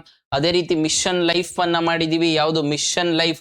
Life style for environment. ಯಾವುದು? ಲೈಫ್ ಸ್ಟೈಲ್ ಫಾರ್ ಎನ್ವೈರನ್ಮೆಂಟ್ ಅಂದ್ರೆ ನಾವು ಬಳಕೆಯನ್ನ ಕಡಿಮೆ ಮಾಡಿದ್ವಿ ಅಂದ್ರೆ ಉತ್ಪಾದನೆ ಕಮ್ಮಿ ಆಗುತ್ತೆ. ಉತ್ಪಾದನೆ ಕಮ್ಮಿ ಆಯ್ತು ಅಂದ್ರೆ ಅದರ ಬಳಕೆ ಏನ್ ಕಮ್ಮಿ ಆಗುತ್ತೆ. ನಮ್ಮ ಲೈಫ್ ಸ್ಟೈಲ್ಗೆ ದಿನನಿತ್ಯದ ಬಳಕೆ ಏನ್ ಮಾಡ್ತೀವಲ್ಲ ಅದರಲ್ಲಿ ಪರಿಸರ ಸ್ನೇಹಿ ವಸ್ತುಗಳನ್ನ ನಾವು ಬಳಕೆ ಮಾಡಬೇಕು ಅನ್ನೋದು ಮಿಷನ್ ಲೈಫ್. ಅದೇ ರೀತಿ ಮಿಸ್ತಿ ಯಾವುದಕ್ಕೆ ಸಂಬಂಧಪಟ್ಟಿದೆ ಹೇಳಬೇಕು? ಮಿಸ್ತಿ ಮ್ಯಾಂಗ್ರೋ ಏನ್ ಕನ್ಸರ್ವೇಷನ್ ಮಾಡ್ಬೇಕು ಅಂದ್ಕೊಂಡಿದೀವಿ ಅದಕ್ಕೆ. ಈ ಎರಡೂ ಪ್ರೋಗ್ರಾಮ್ ನ ನನ್ನ ಕಮೆಂಟ್ ಅಲ್ಲಿ ಹಾಕಿ. ಹಾಗಿದ್ರೆ ನೆಕ್ಸ್ಟ್ 4ನೇದು ವಿಶ್ವ ಪರಿಸರ ದಿನವನ್ನು ಪ್ರತಿ ವರ್ಷ United Nations framework convention on climate change ಸಂಘಟಿಸುತ್ತದೆ. UNFCCC ಗೊತ್ತಿರಬೇಕು. UNFCCC ಅಲ್ಲ, ಮತ್ತೆ ಯಾವುದು sir? United Nation environment programme. Most of the times ಈ ತರ ಆರ್ಗನೈಸೇಷನ್ ಕೊಟ್ರು ಅಂದ್ರೆ ತಪ್ಪಿರತ್ತೆ. 4ನೇದು ತಪ್ಪಾಯ್ತು ಅಂದ್ರೆ 3 ಹೇಳಿಕೆಗಳು ಸರಿ ಹೋಗುತ್ತೆ. ಹಾಗಾಗಿ ಕೇವಲ 3 ಹೇಳಿಕೆಗಳು ಮಾತ್ರ ಸರಿಯಾಗಿವೆ. ಸರಿ ಹೋಗುತ್ತೆ ಆನ್ಸರ್ ಇದಕ್ಕೆ. ಹಾಗಿದ್ರೆ UNFCCC that is United Nation framework to combat climate change. ಅದೇ ರೀತಿ United Nation convention on combating desertification UNCCD, UNCBD United Nation convention on biodiversity. ಇವು 3 ಅಗ್ರಿಮೆಂಟ್ ನ ಅರ್ತ್ ಸಮಿಟ್. ಯಾವ ಸಮಿಟ್? ಅರ್ತ್ ಸಮಿಟ್ 1992 ಎಲ್ಲಿ ನಡೀತು? Rio de Janeiro. ಇದಕ್ಕೆ ಸಂಬಂಧಪಟ್ಟಂತೆ Montreal protocol, Kyoto protocol, Paris agreement, NDCs ಇವನ್ನೆಲ್ಲ ನಿಮ್ಮ ಪರಿಸರಕ್ಕೆ ಸಂಬಂಧಪಟ್ಟಂತೆ ಫ್ಯಾಕ್ಟ್ ನ ಆದಷ್ಟು ಕಲಿತಾ ಹೋಗಿ. UNFCCC, UNCCD, UNCBD ಅದು ಬೇರೆ ಸಂಬಂಧ. ಇದು ಪರಿಸರ ದಿನಾಚರಣೆಯನ್ನ ಆಚರಣೆ ಮಾಡುವುದು ಯುನೈಟೆಡ್ ನೇಷನ್ ಎನ್ವೈರನ್ಮೆಂಟ್ ಪ್ರೋಗ್ರಾಮ್. 3 ಹೇಳಿಕೆಗಳು ಮಾತ್ರ ಸರಿ ಇದೆ. ನೆಕ್ಸ್ಟ್ ಮೋಸ್ಟ್ ಇಂಪಾರ್ಟೆಂಟ್ ಅಂತ ಅನ್ಸುತ್ತೆ. ಏನಿಲ್ಲ, ಇಂಟರ್ನ್ಯಾಷನಲ್ ಇವೆಂಟ್ಸ್ ಇರೋದ್ರಿಂದ ಅಂದ್ರೆ ಡೇಟ್ಸ್ ಇಂಪಾರ್ಟೆಂಟ್ ಇರೋದ್ರಿಂದ ಅದ್ರ ಥೀಮ್ ಗೊತ್ತಿರ್ಲಿ. ಆ ಥೀಮ್ ಜೊತೆಗೆ ಯಾವ ಮಿನಿಸ್ಟ್ರಿ ಯಾವ್ದಾರು ಆರ್ಗನೈಸ್ ಮಾಡುತ್ತಾ, ಯಾಕೆ ಆರ್ಗನೈಸ್ ಮಾಡ್ತೀವಿ ಅಂತ ಗೊತ್ತಿದ್ರೆ ಸಾಕು. ಏನು international day of yoga 2026 theme ಇರ್ಲಿ ಏನು, yoga for healthy ageing. Yoga for healthy ageing ಅಂದ್ರೆ ವಯಸ್ಸಾಗುವ ಮುಂಚೆ ವೃದ್ಧಾಪ್ಯಕ್ಕಾಗಿ ಆರೋಗ್ಯಕರ ಯೋಗ. Okay, so yoga for healthy ageing. So ನಾವು ಯಾವತ್ತು ಇಂಟರ್ನ್ಯಾಷನಲ್ ಯೋಗ ಡೇ ಮಾಡ್ತೀವಿ? ಜೂನ್ 21. ಯಾಕೆ ಜೂನ್ 21 ಯೂಸ್ ಮಾಡ್ಕೊಂಡ್ವಿ ಅಂದ್ರೆ ಸಮ್ಮರ್ ಸಾಲಿಸ್ಟಿಸ್. ಸಮ್ಮರ್ ಸಾಲಿಸ್ಟಿಸ್ ಅಂದ್ರೆ ಜೂನ್ 21 ನಾರ್ದರ್ನ್ ಹೆಮಿಸ್ಪಿಯರ್, ನಮ್ಮ ಭಾರತದಲ್ಲಿ ನಾರ್ದರ್ನ್ ಹೆಮಿಸ್ಪಿಯರ್ ಅಲ್ಲಿ ಅತಿ ಹೆಚ್ಚು ದಿನ ಇರುವಂತದ್ದು, ಅಂದ್ರೆ ಹಗಲು ಜಾಸ್ತಿ ಇರುತ್ತೆ ಆ ದಿನ ಯಾವುದು? ಜೂನ್ 21. ಅದೇ ರೀತಿ ನಮ್ಮ ನಾರ್ದರ್ನ್ ಹೆಮಿಸ್ಪಿಯರ್ ಅಲ್ಲಿ ಅತಿ ಕಡಿಮೆ ಹಗಲು ಇರುವಂತಹ ಡೇಟ್ ಯಾವುದು ಅಂದ್ರೆ ಡಿಸೆಂಬರ್ 21. ಸಮ ಇರೋದು ಯಾವುದು? ಮಾರ್ಚ್ 21, ಅಂದ್ರೆ ಪೋಸ್ಟ್ ಮಾರ್ಚ್ ಮಧ್ಯದ ಆದ್ಮೇಲೆ, ಅಂದ್ರೆ 15ನೇ ತಾರೀಕು 20ನೇ ತಾರೀಕು ಆದ್ಮೇಲೆ. ಮತ್ತೆ ಸೆಪ್ಟೆಂಬರ್ 21. ಇವೆರಡನ್ನು ನಾವು ಈಕ್ವಿನಾಕ್ಸ್ ಅಂತ ಹೇಳಿ ಕರಿತೀವಿ. ಜಿಯೋಗ್ರಫಿಯಲ್ಲಿ ಓದಿರ್ತೀರಾ. ಓಕೆ, ಡೇಟ್ಸ್ ಗೊತ್ತಿರ್ಲಿ. ಜೂನ್ 21 ಸಮ್ಮರ್ ಸಾಲಿಸ್ಟಿಸ್ ಆಗುತ್ತೆ, ಹಾಗಾಗಿ ನಾವು ಇಂಟರ್ನ್ಯಾಷನಲ್ ಯೋಗ ಡೇ ಅನ್ನ ಸೆಲೆಬ್ರೇಟ್ ಮಾಡ್ತೀವಿ. ಸೊ ಯಾವ ವರ್ಷದಿಂದ ಸ್ಟಾರ್ಟ್ ಮಾಡಿದ್ವಿ? 2014 ನಮಗೆ ಪ್ರಪೋಸಲ್ ಮಾಡಿದ್ರು. 2015 ಸ್ಟಾರ್ಟ್ ಆಯ್ತು. ಯಾವ ವರ್ಷದಿಂದ ಸ್ಟಾರ್ಟ್ ಮಾಡ್ತಿರೋದು? 2015. ಸರ್ ಯಾವ ಮಿನಿಸ್ಟ್ರಿ ಮಾಡುತ್ತೆ ಸರ್? ಇದಕ್ಕೇನಾದ್ರು ಸಪರೇಟ್ ಮಿನಿಸ್ಟ್ರಿ ಇದೆಯಾ? ಇದೆ. ಯಾವುದು? AYUSH. Ministry of AYUSH international yoga ಡೇನ ಸೆಲೆಬ್ರೇಟ್ ಮಾಡುತ್ತೆ. 2016ರಲ್ಲಿ ಇಂಟ್ಯಾಂಜಿಬಲ್ ಕಲ್ಚರಲ್ ಹೆರಿಟೇಜ್ ಲಿಸ್ಟಿಗೆ ಯೋಗವನ್ನ ಸೇರಿಸಲಾಗಿದೆ. Few facts. AYUSH ministry summer solstice ಇಂದ ಜೂನ್ 21. ಈ ವರ್ಷದ ಧ್ಯೇಯವಾಕ್ಯ ಯೋಗ ಫಾರ್ ಹೆಲ್ತಿ ಏಜಿಂಗ್. ಯಾವ ವರ್ಷದಿಂದ ಯೋಗ ಆಚರಣೆ ಮಾಡ್ತಾ ಇದೀವಿ ಇಂಟರ್ನ್ಯಾಷನಲ್ ಯೋಗ ಡೇನ? 2015. ಯಾವ ಮಿನಿಸ್ಟ್ರಿ? ಆಯುಷ್ ಮಿನಿಸ್ಟ್ರಿ. ಇಷ್ಟ ಆಯ್ತು ಅಂದ್ರೆ ಇದಕ್ಕೆ ಆನ್ಸರ್ ಮಾಡಿ. ಓಕೆ, ನೀವು ಆನ್ಸರ್ ಮಾಡ್ಬೇಕು. ಜೂನ್ 21, 2026 ಆಚರಿಸಲಾದ 12ನೇ, ಗೊತ್ತಿರಲಿ ಎಷ್ಟನೇದಿದು? 12ನೇ ಅಂತಾರಾಷ್ಟ್ರೀಯ ಯೋಗ ದಿನದ ಧ್ಯೇಯವಾಕ್ಯ ಮಾನವೀಯತೆಗಾಗಿ ಯೋಗ. ಮಾನವೀಯತೆಗಾಗಿ ಯೋಗ ಅಲ್ಲ, ಸ್ವಯಂ ಮತ್ತು ಸಮಾಜಕ್ಕಾಗಿ ಯೋಗ. ಒಂದು ಭೂಮಿ ಒಂದು ಆರೋಗ್ಯಕ್ಕಾಗಿ ಯೋಗ. ಆರೋಗ್ಯಕರ ವೃದ್ಧಾಪ್ಯಕ್ಕಾಗಿ ಯೋಗ. Yoga for healthy ageing. That is option D ಏನಾಗಿರುತ್ತೆ? ಸರಿ ಇರುತ್ತೆ. So next question, 95th question. So Karnataka specific ಇದೆ, ಇದು ಒಂದು ಮೋಸ್ಟ್ ಇಂಪಾರ್ಟೆಂಟ್ ಆಗುತ್ತೆ. ಏನು? Operation rice. ಆಪರೇಷನ್ ರೈಸ್ ಮತ್ತೆ ಬೇಡ ಬ್ರೋ. ಆಪರೇಷನ್ ರೈಸಿಂಗ್ ಲೈನ್ ಅಲ್ಲ, ಕನ್ಫ್ಯೂಷನ್ ಮಾಡ್ಕೊಂಡ್ಬಿಟ್ಟಿರ ಅಲ್ಲಿ. ಯಾವುದು? ಇರಾನ್ ಮತ್ತೆ US ಆಪರೇಷನ್ಸ್ ನ ತಗೊಂಡಿಲ್ಲಿ. Operation rise. ರೈಸ್ ಅಂದ್ರೆ refuse, inform, support and empower. Refuse, inform, support and empower. ಏನಕ್ಕೋಸ್ಕರ ಇರೋದು? ಡ್ರಗ್ಸ್ ಎಗೇನ್ಸ್ಟ್ ಕ್ಯಾಂಪೇನ್ ಅನ್ನ ಮಾಡಬೇಕು. ಯೂತ್ಸಿಗೆ ಅವೇರ್ನೆಸ್ ಕೊಡಬೇಕು. ಡ್ರಗ್ಸ್ ನ ತಗೋಬಾರದು. ರೆಫ್ಯೂಸ್, ನೀವು ನಿರಾಕರಣೆಯನ್ನ ಮಾಡಿ. ಇನ್ಫಾರ್ಮ್ ಮಾಡಿ, ಯಾರು ಡ್ರಗ್ಸ್ಗೆ ನಿಮ್ಗೆ ಪ್ರಚೋದನೆಯನ್ನ ಕೊಡ್ತಿತ್ತು ಅಂದ್ರೆ ಇನ್ಫಾರ್ಮ್ ಮಾಡಿ. ರೆಫ್ಯೂಸ್. ಸಪೋರ್ಟ್ ಅಂದ್ರೆ ಯಾರಾದ್ರೂ ಡ್ರಗ್ ಅಡಿಕ್ಟ್ ಇದ್ರು ಅಂತ ಹೇಳಿದ್ರೆ ಅವ್ರನ್ನ ರಿಹ್ಯಾಬಿಲಿಟೇಷನ್ ಮಾಡ್ಲಿಕ್ಕೋಸ್ಕರ ಸಪೋರ್ಟ್ ಮಾಡಿ. ಎಂಪವರ್ ಅಂದ್ರೆ ಕಮ್ಯುನಿಟಿ ಅವೇರ್ನೆಸ್, ಇದನ್ನ ಸ್ಪ್ರೆಡ್ ಮಾಡಿ ಅಂತ ಕೇಳಿ ಪೊಲೀಸ್ ಡಿಪಾರ್ಟ್ಮೆಂಟ್ ಇಂದ ಲಾಂಚ್ ಮಾಡಿರೋದು ಅಕ್ರಾಸ್ ಕರ್ನಾಟಕ. ಯಾವುದು? Operation Rise. ಅದೇ ರೀತಿ ಬೇಡ ಬ್ರೋ ಕ್ಯಾಂಪೇನ್ ಏನಕ್ಕೋಸ್ಕರ ಅಂದ್ರೆ ಹೇಳ್ತಾರೆ, ಗುರು ನೀನು ಡ್ರಗ್ಸ್ ಅನ್ನ ತಗೋಬೇಡ, ಬೇಡ ಬ್ರೋ ಕ್ಯಾಂಪೇನ್. ಸೊ ಹಾಗಿದ್ದಾರೆ ಒನ್ ವರ್ಡ್ ಕ್ವೆಶನ್ ಇಲ್ಲೇ. ಸೊ ಅದ್ರ ಜೊತೆಗೆ ಜೂನ್ 2026 ಕರ್ನಾಟಕದಾದ್ಯಂತ ಪ್ರಾರಂಭಿಸಲಾದ ಆಪರೇಷನ್ ರೈಸ್ ಮತ್ತು ಬೇಡ ಬ್ರೋಗಳು ಈ ಕೆಳಗಿನ ಯಾವುದಕ್ಕೆ ಸಂಬಂಧಿಸಿದ? ರಸ್ತೆ ಸುರಕ್ಷತಾ ಜಾಗೃತಿ, ಸೈಬರ್ ಅಪರಾಧ ತಡೆಗಟ್ಟುವಿಕೆ, ಮಾದಕ ದ್ರವ್ಯ ವಿರೋಧಿ ಜಾಗೃತಿ ಮತ್ತು ಮಾದಕ ವ್ಯಸನ ತಡೆಗಟ್ಟುವಿಕೆ. ಹಾಗಾಗಿ ಮಾದಕ ದ್ರವ್ಯ ವಿರೋಧಿ ಜಾಗೃತಿ ಮತ್ತು ಮಾದಕ ವ್ಯಸನ ತಡೆಗಟ್ಟುವಿಕೆಗೆ ಸಂಬಂಧಪಟ್ಟಿರುವುದು ಆಪರೇಷನ್ ರೈಸ್ ಮತ್ತೆ ಬೇಡ ಬ್ರೋ ಕ್ಯಾಂಪೇನ್. ಆಪ್ಷನ್ ಸಿ ಸರಿ ಹೋಗುತ್ತೆ, ಮಿಸ್ ಆಗಬಾರ್ದು. ಈ ಕ್ವೆಶನ್ ಬರುವಂತ ಚಾನ್ಸ್ ಜಾಸ್ತಿ. ಯಾವುದು? ಈ ಕ್ವೆಶನ್ ಬರುವಂತ ಚಾನ್ಸು ಜಾಸ್ತಿ. ಆಯ್ತಾ? ಮಿಸ್ ಮಾಡ್ಕೊಳಕ್ ಹೋಗ್ಬಿಡ್ರಿ, ಎಲ್ರಿಗೂ ಗೊತ್ತಿರೋದಿದು. Okay, so next question one word ಇದೆ. So that is ML322. ML322 ಏನಿದು? ಡ್ರಾಟ್ ರೆಸಿಸ್ಟೆನ್ಸ್ ಅಂದ್ರೆ ಮಳೆ ಬಂದಿಲ್ಲ ಅಂದ್ರೂ ಈ ಸಲ ಸಾಕಷ್ಟು ಎಲ್ನಿನೋ ಇಯರ್ ಇದೆ ಅಂತ ಹೇಳ್ತಿದ್ದೀವಿ. ಎಲ್ನಿನಾ ಅಂದ್ರೆ ಏನು, ಲಾನಿನಾ ಅಂದ್ರೆ ಏನು, ಜಿಯೋಗ್ರಫಿಕಲ್ ಪರ್ಸ್ಪೆಕ್ಟಿವ್ ಅಲ್ಲಿ ಅದನ್ನೊಂದ್ಸತಿ ವಾಕರ್ಸ್ ಅಲ್ಲೆಲ್ಲ ಹೇಳ್ಕೊಡ್ತೀನಿ. ಆಯ್ತಾ? ಸೊ ಇದು ಯಾವುದು? ML322 ಯಾವ ವೆರೈಟಿ? ರಾಗಿಯ ತಳಿ. ಏನಿದು? ರಾಗಿಯ ತಳಿ. ಏನು ಇದು ಅಂತ ಹೇಳಿದ್ರೆ ಮಳೆ ಕಮ್ಮಿ ಬಂತು ಅಂತ ಹೇಳಿದ್ರು ಬೆಳೆಯುತ್ತೆ, ಜಾಸ್ತಿ ಇಳುವರಿಯನ್ನ ಕೊಡುತ್ತೆ. University of agriculture sciences. ಯಾವುದು? ಬೆಂಗಳೂರಿನ university of agriculture sciences start ಮಾಡಿರೋದು ಇದು. ಸೊ ಹಾಗಾಗಿ ಓಕೆ, ಸೊ ಇದು ಇಂಗ್ಲಿಷ್ ಮೀಡಿಯಂ ಅಲ್ಲಿ ಇರುವಂತಹ ಪ್ರಶ್ನೆ. 96ನೇ ಪ್ರಶ್ನೆ, ದಟ್ ಇಸ್ ಕನ್ನಡ ಮೀಡಿಯಂ ಅಲ್ಲಿ ಇರೋದು. ಇತ್ತೀಚೆಗೆ ಸುದ್ದಿಯಲ್ಲಿ ಕಂಡು ಬಂದ ML322 ಎಂಬುದು ಯಾವ ಬೆಳೆಯ ಬರ ಸಹಿಷ್ಣು ಡ್ರಾಟ್ ಟಾಲರೆಂಟ್ ತಳಿಯಾಗಿದೆ? ಭತ್ತ, ರಾಗಿ. ಉತ್ತರ ರಾಗಿ. ML322 ಯಾವ ತಳಿ? ರಾಗಿಯ ತಳಿ. The earth price 2026. So recently ಒಂದು ಪ್ರಾಜೆಕ್ಟ್ ಆಯ್ತು, ಯಾವುದು ಅಂತ ಹೇಳಿದ್ರೆ ಪ್ಲಾಸ್ಟಿಕ್. ಯಾವುದು? ಪ್ಲಾಸ್ಟಿಕ್. ಸೊ ಈ ಪ್ಲಾಸ್ಟಿಕ್ ಏನ್ ಮಾಡುತ್ತೆ ಅಂತ ಹೇಳಿದ್ರೆ ಟ್ಯಾಂಬ್ರಿಂಡ್, ಹುಣಸೆ ಹಣ್ಣನ್ನ ಬಳಸಿಕೊಂಡು ಮೈಕ್ರೋ ಪ್ಲಾಸ್ಟಿಕ್ಸ್ ಏನಿರ್ತಾವಲ್ಲ, ಮೈಕ್ರೋ ಫೈಬರ್ಸ್ ಇರ್ಲಿ, ಥ್ರೆಡ್ಸ್ ಇರ್ಲಿ, ಆ ಕಂಟ್ಯಾಮಿನೇಟೆಡ್ ವಾಟರ್ ಅಂದ್ರೆ ಯಾವ್ದಾದ್ರು ಒಂದು ನೀರು ಕಲುಷಿತಗೊಂಡಿತ್ತು ಅಂದ್ರೆ ಆ ಒಂದು ಈ powder plastic project under build ಮಾಡಿರೋದು ಆ ಟ್ಯಾಮ್ರಿಡ್ ಸೀಡ್ಸ್ ಇಂದ ಬಳಸಿದಂತಹ ಪೌಡರ್ನ ಅದ್ರೊಳಿಕ್ ಹಾಕ್ತು ಅಂದ್ರೆ ಆ ಮೈಕ್ರೋ ಪ್ಲಾಸ್ಟಿಕ್ಸ್ ನ ರಿಮೂವ್ ಮಾಡುತ್ತೆ. ಈ ಪ್ರಾಜೆಕ್ಟಿಗೋಸ್ಕರ ಯಾರ್ಯಾರಿಗೆ ವಿಹಾನ್ ಚಚರಿಯಾ, ಅರಿಯಾನ್ ಅಗರ್ವಾಲ್ ಮತ್ತೆ ಮೆಹ್ತಾ, ಯಾರು ಹೆಸರು ಬರ್ಕೋಬೇಕು. ಯಾವುದು? ವಿವಾನ್ ಚವಚರಿಯಾ ಜೊತೆಗೆ ಅರಿಯಾನಾ ಅಗರ್ವಾಲ್. ವಿವಾನ್ ಚವಚರಿಯಾ, ಅರಿಯಾನಾ ಅಗರ್ವಾಲ್ ಜೊತೆಗೆ ಅವಯಾನ ಮೆಹ್ತಾ ಏನ್ ಕೊಟ್ಟಿದ್ದಾರೆ ಇದಕ್ಕೆ, ಈ ಪ್ರಾಜೆಕ್ಟ್ಗೆ the earth price 2026. First time ಈ ತರ ಅವಾರ್ಡ್ ಬಂದಿರೋದು ಭಾರತಕ್ಕೆ. ಹಾಗಾಗಿ ಗೊತ್ತಿರ್ಲಿ ಯಾರು ಕೊಡ್ತಾರೆ? ಅರ್ತ್ ಫೌಂಡೇಶನ್ ಕೊಡುತ್ತೆ. ಯಾವ foundation? Earth Foundation Earth Prize ಅನ್ನ ಕೊಡುತ್ತೆ. ಪ್ಲಾಸ್ಟಿಕ್ ಪ್ರಾಜೆಕ್ಟ್ ಬಂದಿದೆ. ಏನಿದು ಪ್ಲಾಸ್ಟಿಕ್ ಅಂತ ಹೇಳಿದ್ರೆ ಟ್ಯಾಮ್ರಿಡ್ ಸೀಡ್ಸ್ ಅನ್ನ ಬಳಕೆ ಕಂಟ್ಯಾಮಿನೇಟೆಡ್ ಕಲುಷಿತ ನೀರಿಗೆ ಹಾಕಿದ್ವಿ ಅಂದ್ರೆ ಮೈಕ್ರೋ ಪ್ಲಾಸ್ಟಿಕ್ಸ್ ನ ರಿಮೂವ್ ಮಾಡುತ್ತೆ, ಅದೇ ಪ್ಲಾಸ್ಟಿಕ್. ಸೊ ಅರ್ತ್ ಫೌಂಡೇಶನ್ ಕೊಡುವಂತದ್ದು ಆಗಿದ್ದರೆ ಕ್ವೆಶನ್ ಅನ್ನ ನೋಡೋಣ. ಎಲ್ಲಿದೆ question? Okay, the Earth price 2026 ಗೆ ಸಂಬಂಧಿಸಿದಂತೆ ಈ ಕೆಳಗಿನ ಹೇಳಿಕೆಗಳನ್ನು ಪರಿಗಣಿಸಿ. ಭಾರತದ ಪ್ಲಾಸ್ಟಿಕ್ ಯೋಜನೆಯು ಗ್ಲೋಬಲ್ ವಿನ್ನರ್ ಪ್ರಶಸ್ತಿಯನ್ನು ಗೆದ್ದುಕೊಂಡಿದೆ. ಹೌದು, ಅರ್ತ್ ಪ್ರೈಸ್ ಅಂದ್ರೆ ಗ್ಲೋಬಲ್ ವಿನ್ನರ್, ವಿಶ್ವದಲ್ಲಿ ಈ ಒಂದು ಪ್ರಾಜೆಕ್ಟ್ ಗೆ ಪ್ರೈಸ್ ಸಿಕ್ಕಿರೋದು ಅಂತ. ಸೊ ಹಾಗಾಗಿ ಒಂದನೇ ಹೇಳಿಕೆ ಏನಾಗುತ್ತೆ? ಸರಿ ಹೋಗುತ್ತೆ. ಎರಡನೇದು, ನೀರಿನಲ್ಲಿರುವ ಮೈಕ್ರೋ ಪ್ಲಾಸ್ಟಿಕ್ ಅನ್ನು ತೆಗೆದುಹಾಕಲು ಈ ಯೋಜನೆಯು ತ್ಯಾಜ್ಯ ಹುಣಸೆ ಬೀಜಗಳಿಂದ ತಯಾರಿಸಲಾದ ಜೈವಿಕ ವಿಘಟನೆಯ, ದಟ್ ಇಸ್ ಬಯೋಡಿಗ್ರೇಡಬಲ್ ಕಾಂತಿಯ ಪುಡಿಯನ್ನು ಬಳಸುತ್ತದೆ. ಎರಡನೇ ಹೇಳಿಕೆ ಕೂಡ ಸರಿ ಇದೆ. ದಿ ಅರ್ತ್ ಪ್ರೈಸ್ ವಿಶ್ವಸಂಸ್ಥೆಯ ಪರಿಸರ ಕಾರ್ಯಕ್ರಮ, that is United Nation environment programme ಕೊಡುತ್ತೆ. Most of the times organisations ಇತ್ತು ಅಂದ್ರೆ ಅದು ತಪ್ಪಿರುತ್ತೆ. ಸೊ ಮೂರನೇದು ತಪ್ಪು. ಯಾರು ಕೊಡೋದು? ಅರ್ತ್ ಫೌಂಡೇಶನ್ ಕೊಡೋದು. ಯಾವುದು ಕೊಡೋದು? ಅರ್ತ್ ಫೌಂಡೇಶನ್ ಕೊಡೋದು. ಓಕೆ, ಸೊ ಹಾಗಿದ್ರೆ ನೆಕ್ಸ್ಟ್ ಕ್ವೆಶನ್ ಹೋಗ್ತಾ ಇದ್ದೀನಿ. 97 ಆಯ್ತು.